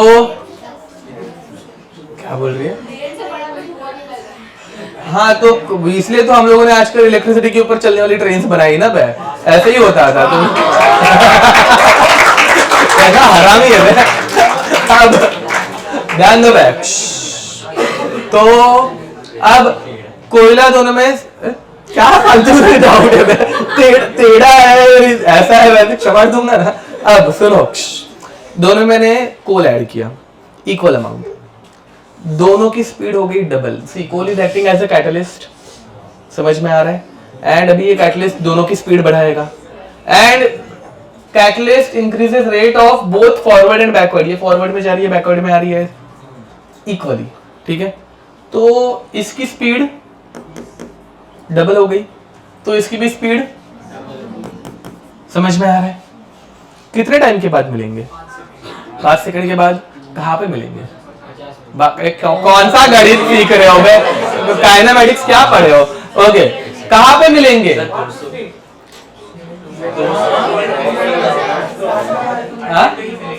100 मीटर पे ही मिलेंगे, इतना आता है। अब दोनों की स्पीड डबल हो गई तो 5 सेकंड में मिलेंगे, बट दोनों 100 मीटर्स पे ही मिलेंगे। ये पढ़ाने की मुझे जरूरत नहीं है, ठीक है। किसने पढ़ाया था काइनेमेटिक्स? नाम खराब कर रहे हो बेचारे, वो चले गए और यहाँ पे तुम अभी नाम खराब कर रहे हो उनका। छी छी छी छी छी। आया थोड़ी ना, मतलब ऐसे यही तो होता है, ऐसे खराब हो गया। शी, अब तो यही समझ में आ रहा है पक्का? तो कैटलिस्ट ऐड कर, सुनो बे, कैटलिस्ट ऐड करने की वजह से इक्विलिब्रियम की पोजीशन चेंज हुई है क्या? नहीं। क्या चेंज हुआ है? Time required to reach equilibrium has changed. ये समझ में आ रहा है?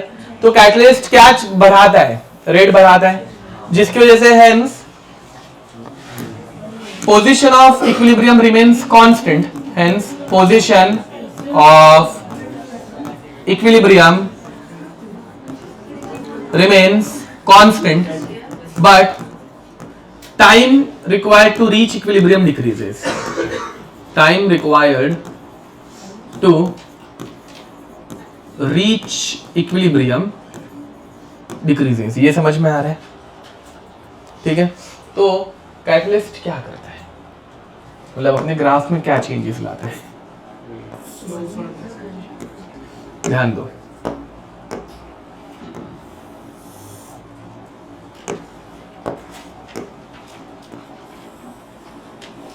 ये ऐसे जा रहा था, कैटलिस्ट ऐड करने के बाद ये ऐसा जाएगा, कोई दिक्कत होगी तो पूछो। ये समझ में आ रहा है? तो position has remained constant, just the time required has decrease. ठीक है, तो this is T and this is T dash, T T dash, T dash is with catalyst, T is without catalyst. ये समझ में आ रहा है? एग्जाम में 4 ऑप्शन के साथ कितने ग्राफ्स आ सकते हैं अलग अलग। ठीक है, ओके। अब कॉन्सेंट्रेशन वर्सेस टाइम, ये रेट वर्सेस टाइम का ग्राफ था, रेट वर्सेस टाइम। ठीक है, कॉन्सेंट्रेशन वर्सेस टाइम।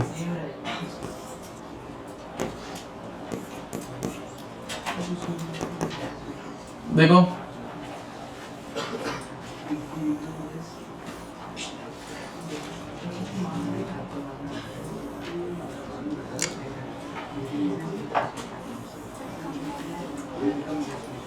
ठीक है, ये सही लग रहा है? ओके लग रहा है, ठीक है। अब ध्यान दो, अब यहां पे कैटलिस्ट ऐड करने के बाद ये ग्राफ ऐसे या फिर ऐसे ऐसे कुछ होगा क्या? नहीं। ध्यान दो, कैटलिस्ट की वजह से रिएक्शन ज्यादा नहीं होती, कैटलिस्ट की वजह से रिएक्शन सिर्फ क्या होती है? फास्ट होती है। तो इस ग्राफ में अभी क्या चेंज आएगा? स्लोप। Very nice. तो टाइम कम लगेगा, इसका डिक्रीज फास्ट हो जाएगा। ठीक है, एंड इसका इंक्रीज भी फास्ट हो जाएगा, but again they will become constant eight same time. ठीक है, वो टाइम में चेंज नहीं होगा, बिकॉज इक्विलिब्रियम हमेशा एक ही पॉइंट पे दोनों अचीव करेंगे। ठीक है, थोड़ा ऊंच नीच हुआ रहेगा तो देख लेना, इतना चलता है। ठीक है, सेम पोजीशन सेम टाइम भी, मतलब पोजीशन टाइम सेम हो गया ना, ऐसे तो टाइम भी सेम रहेगा, इधर भी दोनों, मतलब रिएक्टेंट एंड प्रोडक्ट्स। ठीक है, इसमें अभी खुद से नाम लिख दोगे ना, कौन सा प्रोडक्ट है कौन सा रिएक्टेंट है? चलिए तो लिख देता हूं, छोड़ो। तो this is reactant, this is rate of forward reaction, this is product and this is rate of backward reaction. ठीक है, चलो लिखो।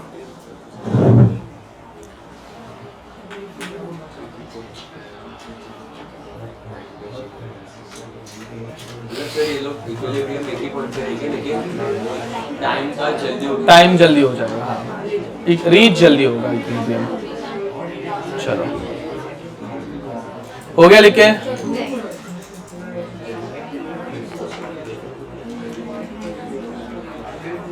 इसमें टाइम जरा जल्दी। हाँ, इसमें टाइम सबसे पहला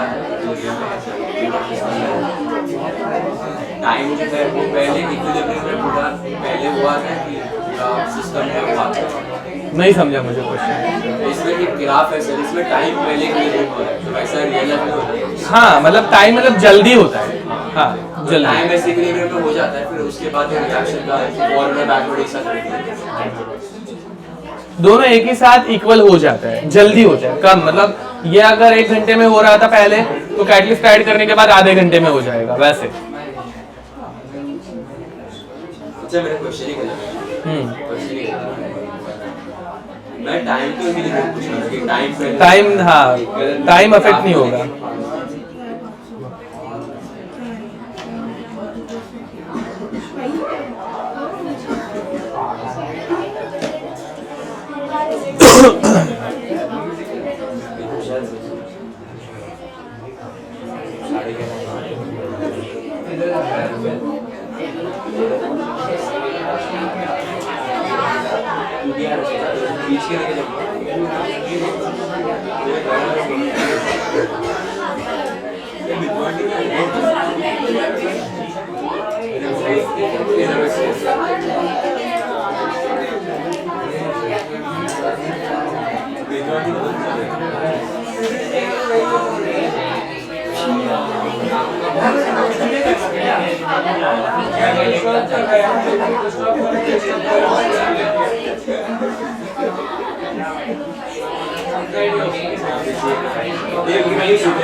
चलो अब लिखेंगे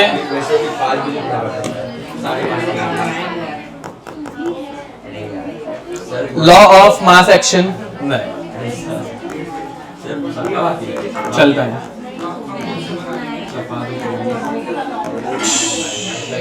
लॉ ऑफ मास एक्शन लिखना स्टार्ट करो।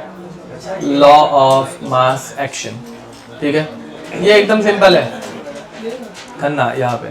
तो अभी हम लोगों ने थोड़ी देर पहले पढ़ा था rate of reaction depends on what. नहीं, हाँ वो कैटलिस्ट के ऊपर डिपेंड करता है, ठीक है, और नहीं कॉन्सेंट्रेशन, किसने बोला?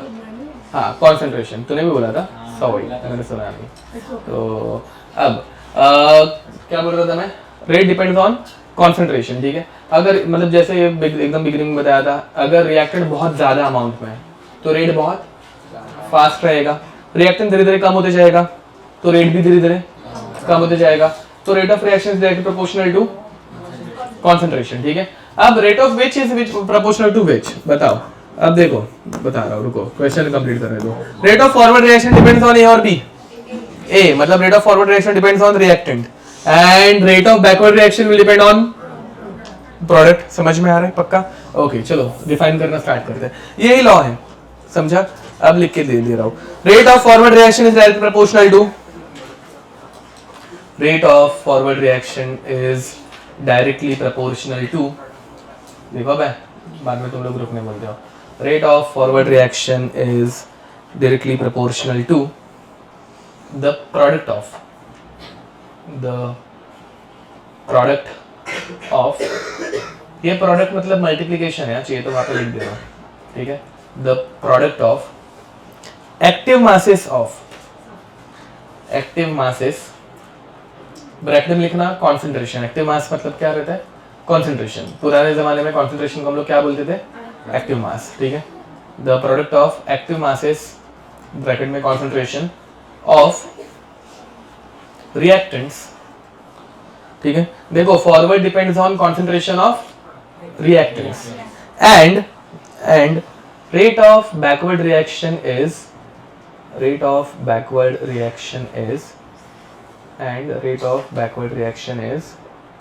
डायरेक्ट प्रोपोर्शनल टू, हाँ अब एंड लिख के ऐसे लिखो ना, and rate of backward reaction, हाँ वो हाँ मल्टीप्लिकेशन के यहाँ पे मतलब यहाँ पे एंड लिखो, एंड फिर rate of backward reaction, and rate of backward reaction is directly proportional to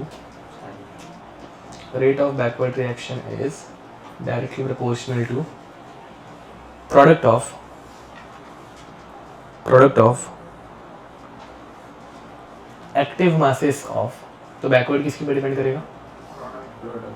तो product of active masses of products, ठीक है। ये तुम लोग समझ में, इसमें दो प्रोडक्ट आ रहे हैं। पहला वाला प्रोडक्ट जो मल्टीप्लिकेशन है एंड बाद में जो प्रोडक्ट है वो प्रोडक्ट वाला प्रोडक्ट है, ठीक है। ओके लॉ है तो ऐसे मतलब लिखा के दे रहा हूँ, कुछ कर नहीं सकता। अब चलो ध्यान देंगे यहाँ पे अभी a plus be giving us c plus D, चलेगा? इसमें भी हम लोगों का लॉ अप्लाई करते हैं, ध्यान दो। Rate of forward reaction is directly proportional to concentration of reactants, तो it depends on concentration of A into concentration of B, product of active masses of reactants, समझा? प्रोपोर्शनलिटी निकालने के लिए क्या यूज करेंगे? तो rate of forward reaction is equal to KF A into B, चलेगा? Where K is what? Proportionality constant, ठीक है। इसे बोला जाता है रेट कांस्टेंट, रेट का कांस्टेंट है ना, तो रेट कांस्टेंट, रेट। अब rate of backward reaction is direct proportional to, हाँ मतलब बताओ ना, C into D, concentration of C into concentration of D, ठीक है। तो rate of backward reaction is equal to KB C into D। इसमें कोई दिक्कत? अब जरा ध्यान दो, रिएक्शन चेंज कर दी, 2A plus B giving us 2C, चलेगा? हेल्प करो। रेट ऑफ फॉरवर्ड रिएक्शन क्या लिखूं?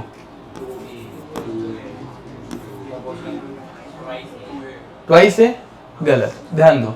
2a can be written as a plus A, चलेगा। अब a प्लस ए अगर मैं लिखूंगा तो it is direct proportional to a into a into b, it is the product of active masses of reactants. तो a into A करना पड़ेगा, 2a मतलब 2a है ना बे, तो a इंटू ए प्रोडक्ट करना है। तो अभी यहाँ पे क्या होगा, वो 2a मतलब क्या लिखने का, a स्क्वायर। ये समझ में आ रहा है? तो स्टोइकोमेट्रिक कोएफिशिएंट से मल्टीप्लाई करते हैं, उसके पावर में लेके जाएंगे, पावर में। फॉलो कर पा रहे हो? अगर 3a रहता तो a इंटू ए आता, प्रोडक्ट करना है, मल्टीप्लिकेशन करना है। ओके, 2a है, हाँ, तो 2a can be written as a plus A. तो यहाँ पे किया ना, एक मोल कॉन्सेप्ट वाले, मतलब नंबर ऑफ मोल्स लिखते हो तो 2 टाइम्स ऑफ a लिखेंगे, बट वो यहाँ पे जब लिखेंगे तो हम लोगों को उसका प्रोडक्ट करना है ना, तो a इंटू ए जो कि a स्क्वायर बनेगा। तो rate of forward reaction is equal to kf a square into b, and अभी रेट ऑफ बैकवर्ड रिएक्शन बताओ, c स्क्वायर। डायरेक्ट समझ में आ रहा है? Rate of backward reaction is directly proportional to c square. ये स्क्वायर क्यों हो रहा है, समझ पा रहे हो? ठीक है, तो it is directly proportional to c square which is nothing but rate of backward reaction is equal to kb into c square. Followed? So now generalized equation.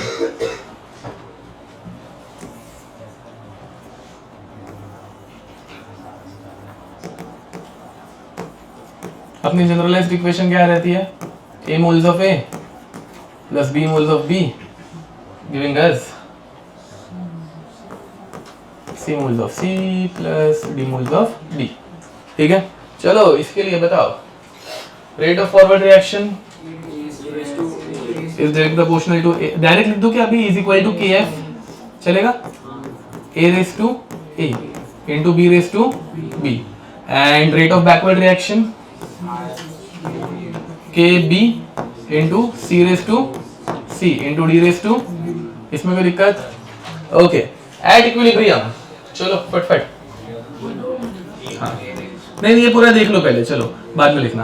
At equilibrium क्या होता है इक्विलिब्रियम पे? Very nice, RF is equal to RB, बराबर। तो at equilibrium RF becomes equal to RB। तो RF की value क्या है हमारे पास, KF A raise to A, कोई लिखेगा नहीं अभी, देख लो पहले ये, into B raise to B is equal to KB into C raise to C into D raise to D। अब जरा ध्यान से सुनो, हम लोग किसमें ज्यादा इंटरेस्टेड रहते हैं, फॉरवर्ड रिएक्शन में या बैकवर्ड रिएक्शन में? फॉरवर्ड, समझ में आ रहा है?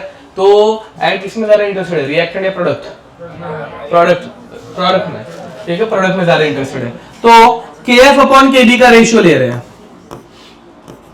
वाई? बिकॉज ध्यान से, फॉरवर्ड ज्यादा होनी चाहिए, तो ये KF अपॉन KB का रेशियो जब बढ़ेगा तब फॉरवर्ड रिएक्शन ज्यादा होगी, KF की वैल्यू जब बढ़ेगी तो फॉरवर्ड रिएक्शन ज्यादा होगी, समझा? तो we are taking ratio of KF upon KB which comes to C raise to C into D raise to D upon A raise to A into, समझ में आ रहा है? अब ये दो कांस्टेंट्स का रेशियो है, दो कांस्टेंट्स का रेशियो एक नया रेशियो बन जाता है व्हिच इज वेरी नाइस। इसे हम लोग बोलते हैं इक्विलिब्रियम कांस्टेंट के equilibrium, which is equal to C raise to C D raise to D upon A raise to A into B raise to B। ये लास्ट लेक्चर में लिखा था, ओके। ये डेरिवेशन समझ में आ गई, अब लिख दो, ठीक है।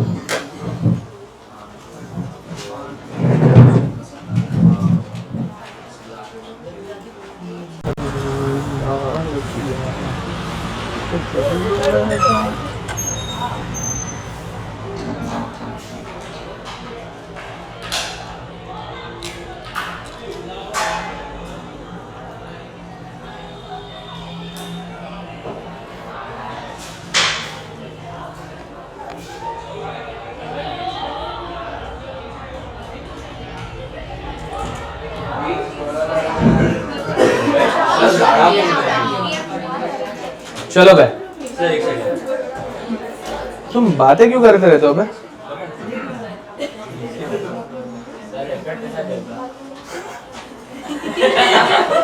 पहले मस्त बाल थे, मतलब ऐसे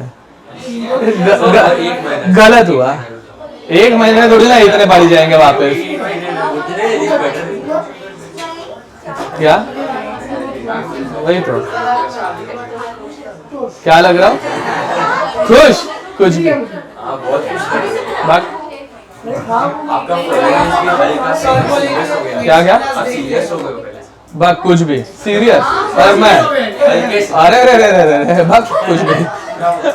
हाँ ना, मेरे लैब वाले मुझे बोल रहे थे बीच में, लेकिन यार शादी के बाद तो चेंज नहीं हुआ। मतलब ये क्या है, एक दिन में कैसे इंसान क्या चेंज हो जाता है क्या? कुछ भी।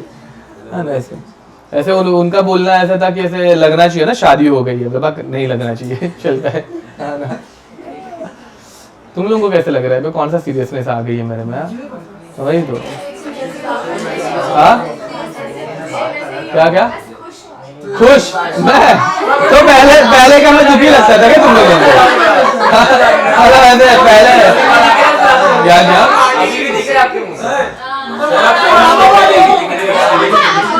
कुछ भी। हाँ तुम लोगों ने तो बोला था ना कि हफ्ते में प्रैक्टिकल है। कोई तो तुम में से एक जाके ऑर्डर देगा यहाँ पे 9:30 बजे या 10 बजे तक। हाँ मतलब जो भी लेक्चर रहेगा उस हिसाब से एक दिन पहले ऑर्डर देनी पड़ेगी भाई दबे। हाँ चलेगा। हाँ वैसा ठीक है क्या? ओके तो चलो अब आगे बढ़ते हैं, लिखना स्टार्ट करो। एक्टिव मासेस, ठीक है। अब एक्टिव मास क्या रहता है वो समझो।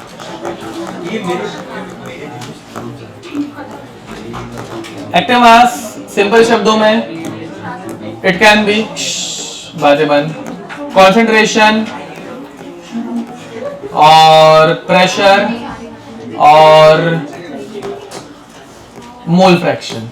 ध्यान दो बे, active mass can be concentration, pressure और मोल फ्रैक्शन। बातें बंद यहाँ पे। तो if active mass is represented as concentration, ध्यान दो, A moles of A gas plus B moles of B gas giving us C moles of C gas plus D moles of D gas, ठीक है। अब यहां पे equilibrium constant तुम लोग 3 तरीके से लिख सकते हो, ठीक है। पहले हम लोग लिख सकते हैं केसी। केसी में सी क्या रहेगा? कॉन्सेंट्रेशन, ठीक है।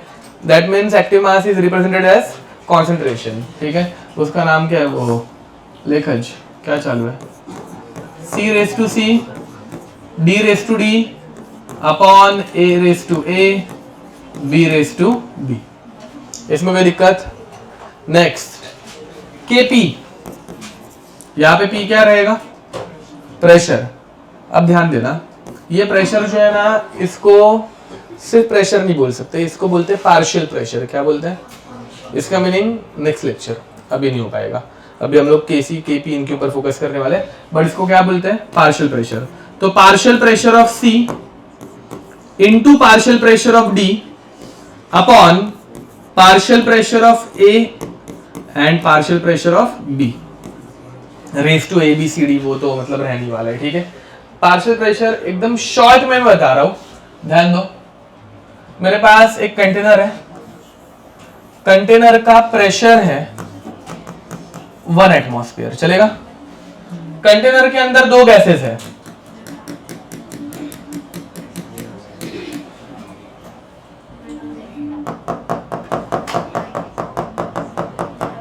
ठीक है। ध्यान दो, कंटेनर के अंदर 2 गैसेस हैं, O2 एंड N2, ठीक है। देख भाई यहाँ पे, तो ये जो 1 एटमॉस्फेयर प्रेशर है वो ऑक्सीजन की वजह से है क्या? सिर्फ N2 की वजह से है क्या? It is because of O2 and N2। अब इसमें अगर मैं बोलूं O2 का 1 मोल है एंड N2 का 1 मोल है, तो टोटल 1 एटमॉस्फेयर में कितना प्रेशर ऑक्सीजन दे रहा है? 50%। कितना हो गया वो? 0.5 एटमॉस्फेयर। एंड कितना प्रेशर N2 दे रहे हैं? 50% 0.5। ये समझ में आ रहा है? तो what is the total pressure of container? 1 atmosphere. What is the partial pressure of oxygen? 0.5। Partial मतलब टोटल में कितना फ्रैक्शन या फिर कितनी अमाउंट वो दे रहा है। समझ में आ रहा है? अब यहाँ पे ये कितनी गैसेस है? हाँ यस वही बता रहा हूँ। अब यहाँ पे कितनी गैसेस है टोटल? 4। इन चारों की वजह से कुछ टोटल रहेगा, उसमें का जो फ्रैक्शन सी डिलीवर करेगा उसे हम लोग बोलेंगे पीसी, पार्शियल प्रेशर ऑफ सी। समझे? बोलो। नहीं मास नहीं, वो मोल के ऊपर डिपेंड करता है ना। Pv is equal to nRT, तो P is directly proportional to n number of moles, तो it depends on n number of moles के ऊपर प्रेशर। तभी भी number of moles, because P is directly proportional to number of moles, Pv is equal to nRT। बोलो। Gases, solid के लिए तो pressure रहता ही नहीं है। अब वो करेंगे हम लोग, एक एक करके करेंगे। अब फाइनली एक लास्ट रहता है kx या फिर k शाई फॉर मोल फ्रैक्शन। तो इसमें हम लोग ऐसे लिखते हैं शाई सी रेज टू सी, शाई D raise to D upon शाई A raise to A and शाई बी रेज टू बी। ठीक है, लिख दो ये जल्दी।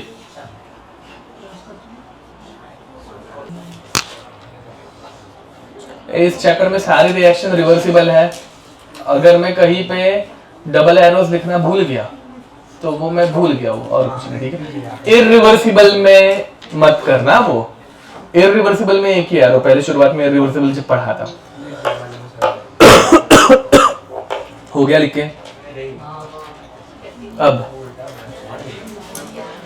क्वेश्चन तुम लोग सॉल्व करना स्टार्ट करो। मैं एक चीज तो सॉल्व करके दिखा रहा हूँ, ध्यान दो।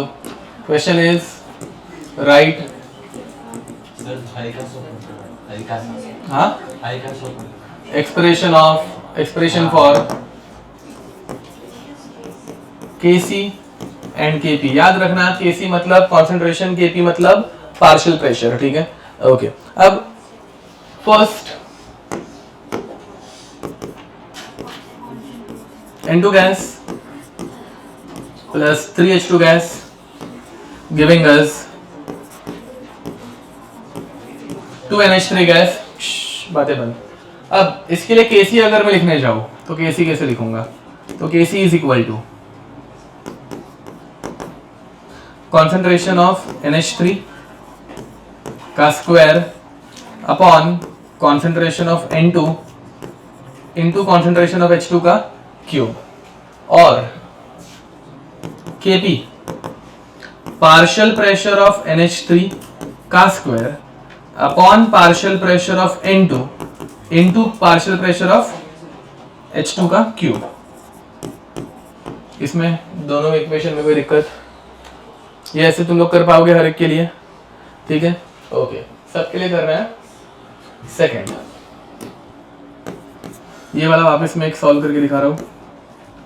CaCO3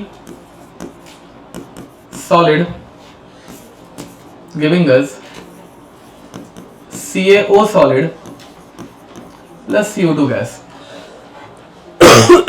अब यहां पे इसकी Kc की इक्वेशन ध्यान दो। Kc is equal to concentration of CaO upon into concentration of CO2 upon concentration of CaCO3। ठीक है, इसमें ध्यान दो। मैं अगर तुम लोगों को बोलूं तुम्हारे घर पे नमक है, उस नमक का कॉन्सेंट्रेशन कितना है? घर में जो नमक है उसका कॉन्सेंट्रेशन कितना रहता है? ओके, तो ध्यान दो भाई, उसका कॉन्सेंट्रेशन रहता है 100%। कितना रहता है? सुनो, कॉन्सेंट्रेशन तब डिफाइन होता है जब नमक को पानी में डाला जाता है ना, तब जाके वो सोल्यूशन बनता है। तब नमक के अंदर पानी के अंदर नमक ज्यादा है या कम है, डाइल्यूट है, कॉन्सेंट्रेटेड है, वो हम लोग बोल सकते हैं। जब तक सिर्फ नमक प्रेजेंट है, इसका कॉन्सेंट्रेशन कितना है? 100% है। समझ में आ रहा है? वैसे ही यहाँ पे सिर्फ क्या प्रेजेंट है? CaCO3 चौक। इसका भी कॉन्सेंट्रेशन कितना रहेगा? 100%। समझ में आ रहा है? तो नोट, यहाँ पे एक नोट ऐड कर रहा हूं मैं, नोट इंपॉर्टेंट नोट है बहुत, ठीक है। एक्टिव मास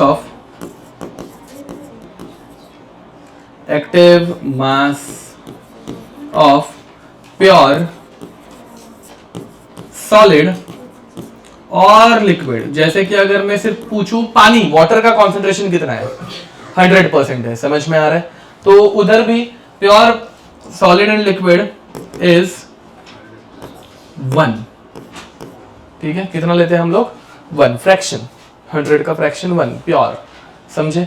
तो यहाँ पे ये मतलब calcium oxide and calcium carbonate, ये दोनों के दोनों सॉलिड है, प्योर सॉलिड। हाँ, unless and until it is mentioned, हमेशा कंपाउंड प्योर स्टेट में ही हम लोग अज्यूम करते हैं, समझ में आ रहा है। क्वेश्चन ही अगर इम्प्योरिटी का है, परसेंटेज प्योरिटी का, तो इम्प्योर दिया जाएगा, नहीं तो हमेशा प्योर का सैंपल रहता है, ठीक है। तो यहाँ पे ये केसी की फाइनल एक्सप्रेशन क्या लिख सकते हैं हम लोग, K C is equal to concentration of CO2, और कुछ है क्या, खत्म, समझा। नेक्स्ट, यहाँ पे केपी की एक्सप्रेशन बताओ, यहाँ पे केपी की एक्सप्रेशन क्या लिखोगे, प्रेशर कौन एक्सर्ट करता है, PCO2 और PCaCO3, क्यों नहीं होता, सॉलिड प्रेशर एक्सर्ट करता है क्या, नहीं, ठीक है। तो यहाँ पे हम लोग लिखेंगे प्रेशर ऑफ CO2, खत्म, ठीक है। देखो next, third, H2O liquid giving us H2O gas, ये लास्ट में अभी बता रहा हूँ, चलो। What is the value of K C, K C की वैल्यू क्या लेंगे, हाँ क्या, concentration of H2O gas, okay, और अपॉन लिक्विड लिखने की जरूरत है क्या, because it is pure state, समझे। एंड केपी क्या लिखेंगे, pressure of H2O gas, okay. Pressure exerted by H2O gas at equilibrium is called as, very nice, web pressure, समझ में आ रहा है।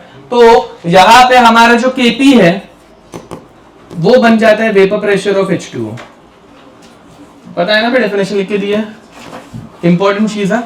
एग्जाम में जानबूझ के वाटर का जब इक्विलिब्रियम का क्वेश्चन आता है तो वो केपी नहीं देते, वो वेपर प्रेशर देते हैं, and vapour pressure is nothing but KP, ये अपने को पता रहना चाहिए, समझे, ओके। अब इसके बाद वाले सारी चीजें तुम लोग करने वाले हो, ठीक है, सबके लिए तुम लोग लिखोगे। Fourth,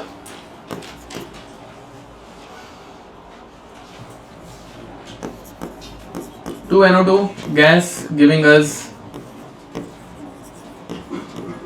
N2O4 gas. Fifth, PCl5 gas giving us PCl3 gas plus Cl2 gas.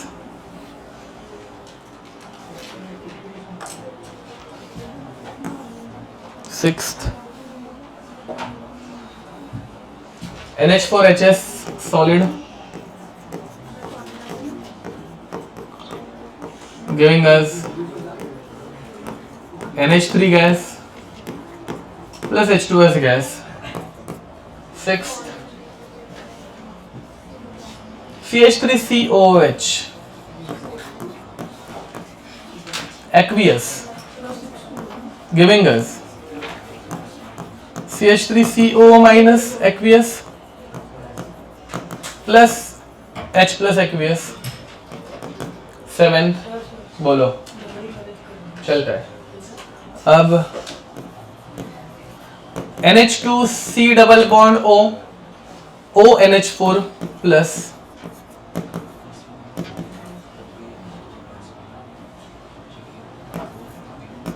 इसे बोलते हैं अमोनियम कार्बामेट, नाम लिख के दे जाओ, ammonium carbamate giving us 2NH3 gas plus CO2 gas. ये अमोनियम कार्बामेट सॉलिड फॉर्म में रहता है, सॉलिड लिखना रह गया था। एंड 8th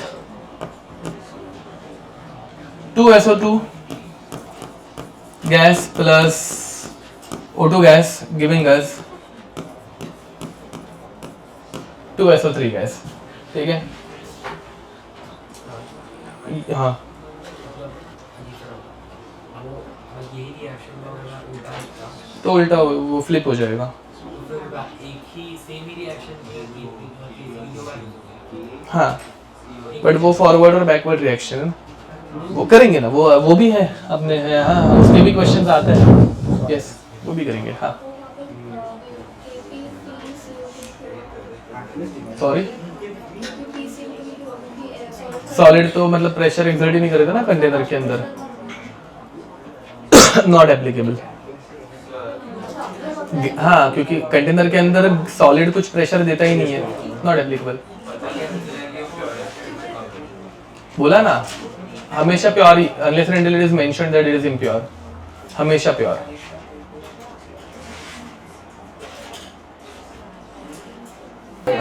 नीट के लिए ना एनावसी सॉल्व करो थोड़ा ऊपर ऊपर से, एकदम अंदर घुस के मत करो। हाँ मतलब पहले 50 क्वेश्चन। हाँ हाँ यस हाँ सॉलिड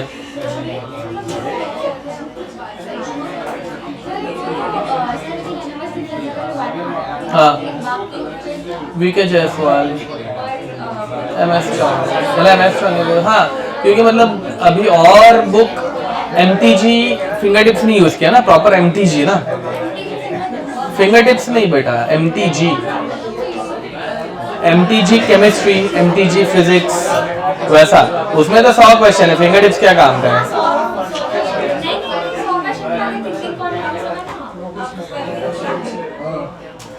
बोला तो था MTG केमिस्ट्री, सिर्फ ऐसे सर्च करो, ये देखो।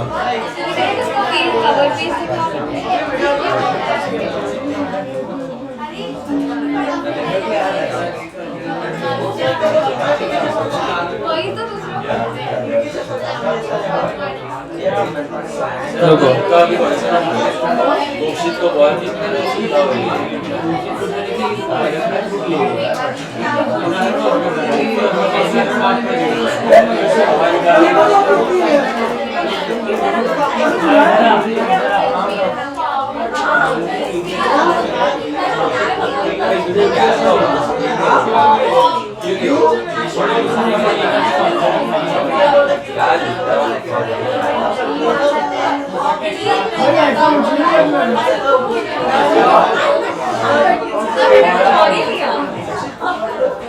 फिंगर टिप्स में बहुत कम क्वेश्चंस है, इसमें कैसे 1000 plus exercise MCQs and PYQs वैसा, तो इसमें बहुत सारे क्वेश्चंस हैं।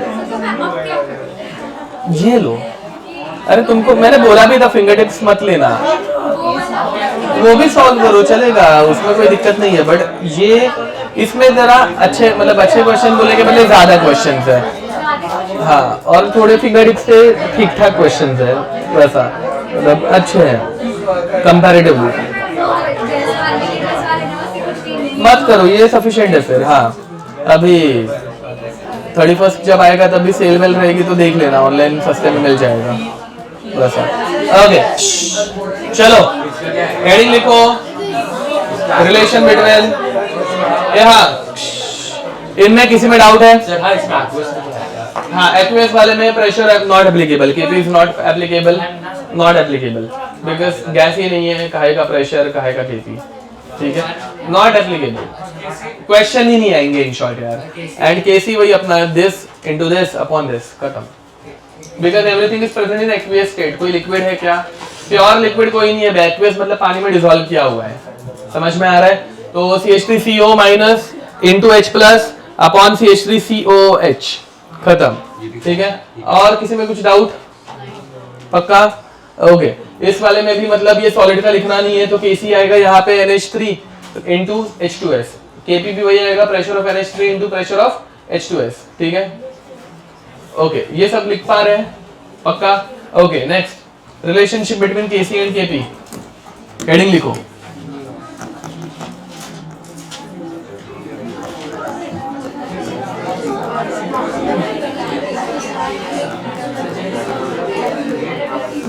चलो बातें बंद, अभी यहाँ पे देखेंगे। चलो ध्यान दो। अब इसमें A moles of A gas plus B moles of B gas giving us C moles of C gas plus D moles of D gas। ठीक है भव्या, यहाँ पे अब इसके लिए KP, इसके लिए KP की एक्सप्रेशन कैसे लिखेंगे? Pressure of partial pressure of C raise to C, P of D raise to D upon P of A raise to A and P of B raise to B। इसके लिए KC की expression कैसे लिखेंगे? तो concentration of C raise to C, concentration of D raise to D, concentration of A raise to A and concentration of B raise to B। ठीक है, what is the relationship between pressure and concentration? मैं बताता हूँ। देखो for A, अभी के लिए हम लोग A के लिए लिख रहे हैं। ठीक है, फॉर A अपने को PA लिख रहे हैं, तो PB इज इक्वल टू, बोलो भाई, PB is equal to NRT, ये सबको आता है। तो यहाँ पे प्रेशर PA लिखा, कंटेनर तो एक ही रहेगा ना बे, तो कंटेनर का वॉल्यूम भी सेम रहेगा, but number of moles of A ये अलग रहेंगे। Number of moles of A, number of moles of B, number of moles of C and D। R वो तो कांस्टेंट है। पूरे कंटेनर में गैस जहां पे है टेम्परेचर सेम रहेगा, डिफरेंट रहेगा? सेम। तो टेम्परेचर सब के लिए ABCD के लिए सेम, वॉल्यूम सब के लिए ABCD के लिए सेम, बट प्रेशर अलग, नंबर ऑफ मोल्स अलग। ये समझ में आ रहा है? ओके, कॉन्सेंट्रेशन का formula number of moles upon volume. ठीक है, तो यहाँ पे क्या हो जाएगा? Pressure of A is equal to NAV by RT, number of moles upon volume क्या रहता है? कॉन्सेंट्रेशन। तो this can be written as PA is equal to concentration of A into RT। ये समझा? पक्का? तो सिमिलरली अब डेरिवेशन नहीं करते बैठेंगे, बार बार ये लिखते नहीं बैठेंगे। सिमिलरली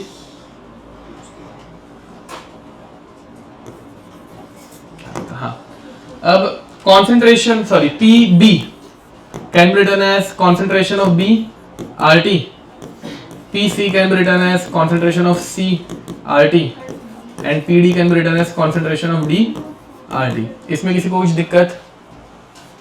ये समझ पा रहे हो? Okay, substituting in equation of KP चलेगा? तो KP is equal to, अब PC को क्या लिख सकते हैं हम लोग? concentration of C RT raise to C। ये समझा?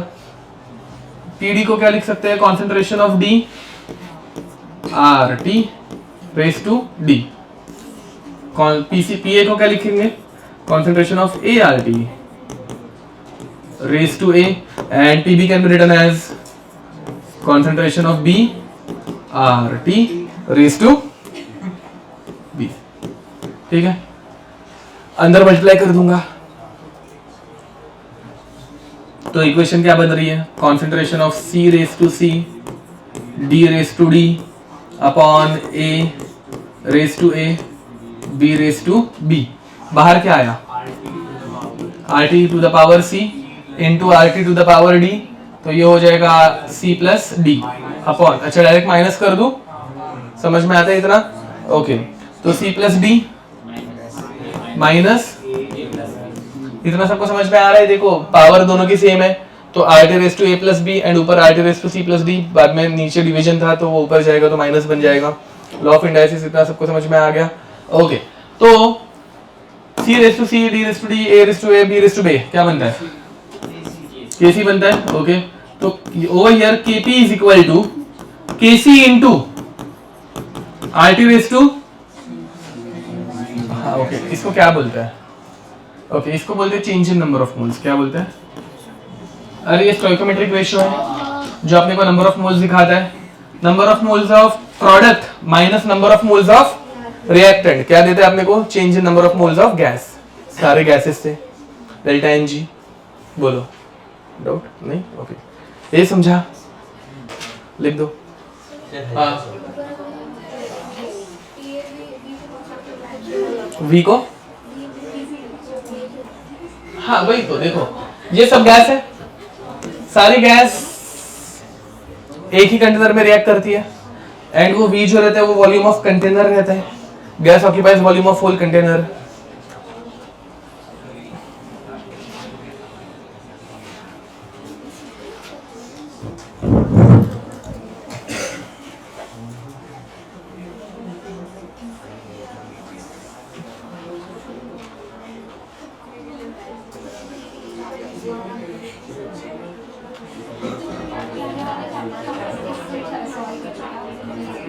हाँ मतलब चलेगा ना, मतलब अगर तुम्हें प्रैक्टिस करनी है जब कभी तो तब उसमें से सॉल्व करना स्टार्ट करो. तुमने प्रैक्टिस, तुम्हारे PYQ सारे सॉल्व हो रहे हैं, बात खत्म.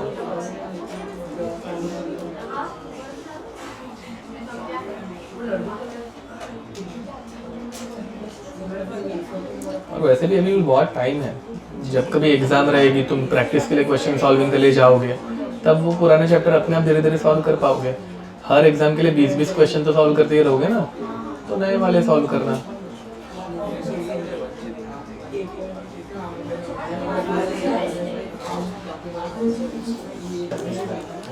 हो गया, आगे बढ़े. कितने बजे तक लेक्चर है? हाँ क्या? With this, we'll probably end this time. Bye-bye.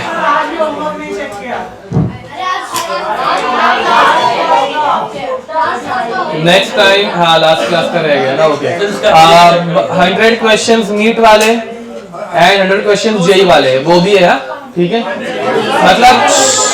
मतलब जेई वाले सिर्फ जेई के 100 क्वेश्चन सॉल्व करेंगे, नीट वाले पहले नीट के PYQs करके फिर जितने बचेंगे वो जेई के. जेई के हो गए मतलब सारे के सारे. हाँ तो बाकी एक्स्ट्रा के जो है वो करो. जेई वाले जो भी बचे हुए क्वेश्चन थे सारे करने हैं, टोटल 100 करने हैं टोटल. पहले के नहीं चलेंगे, रिपीट नहीं, जो नहीं दिए थे वो करने हैं. ठीक है, चलो. गलत है कौन सी गाड़ी?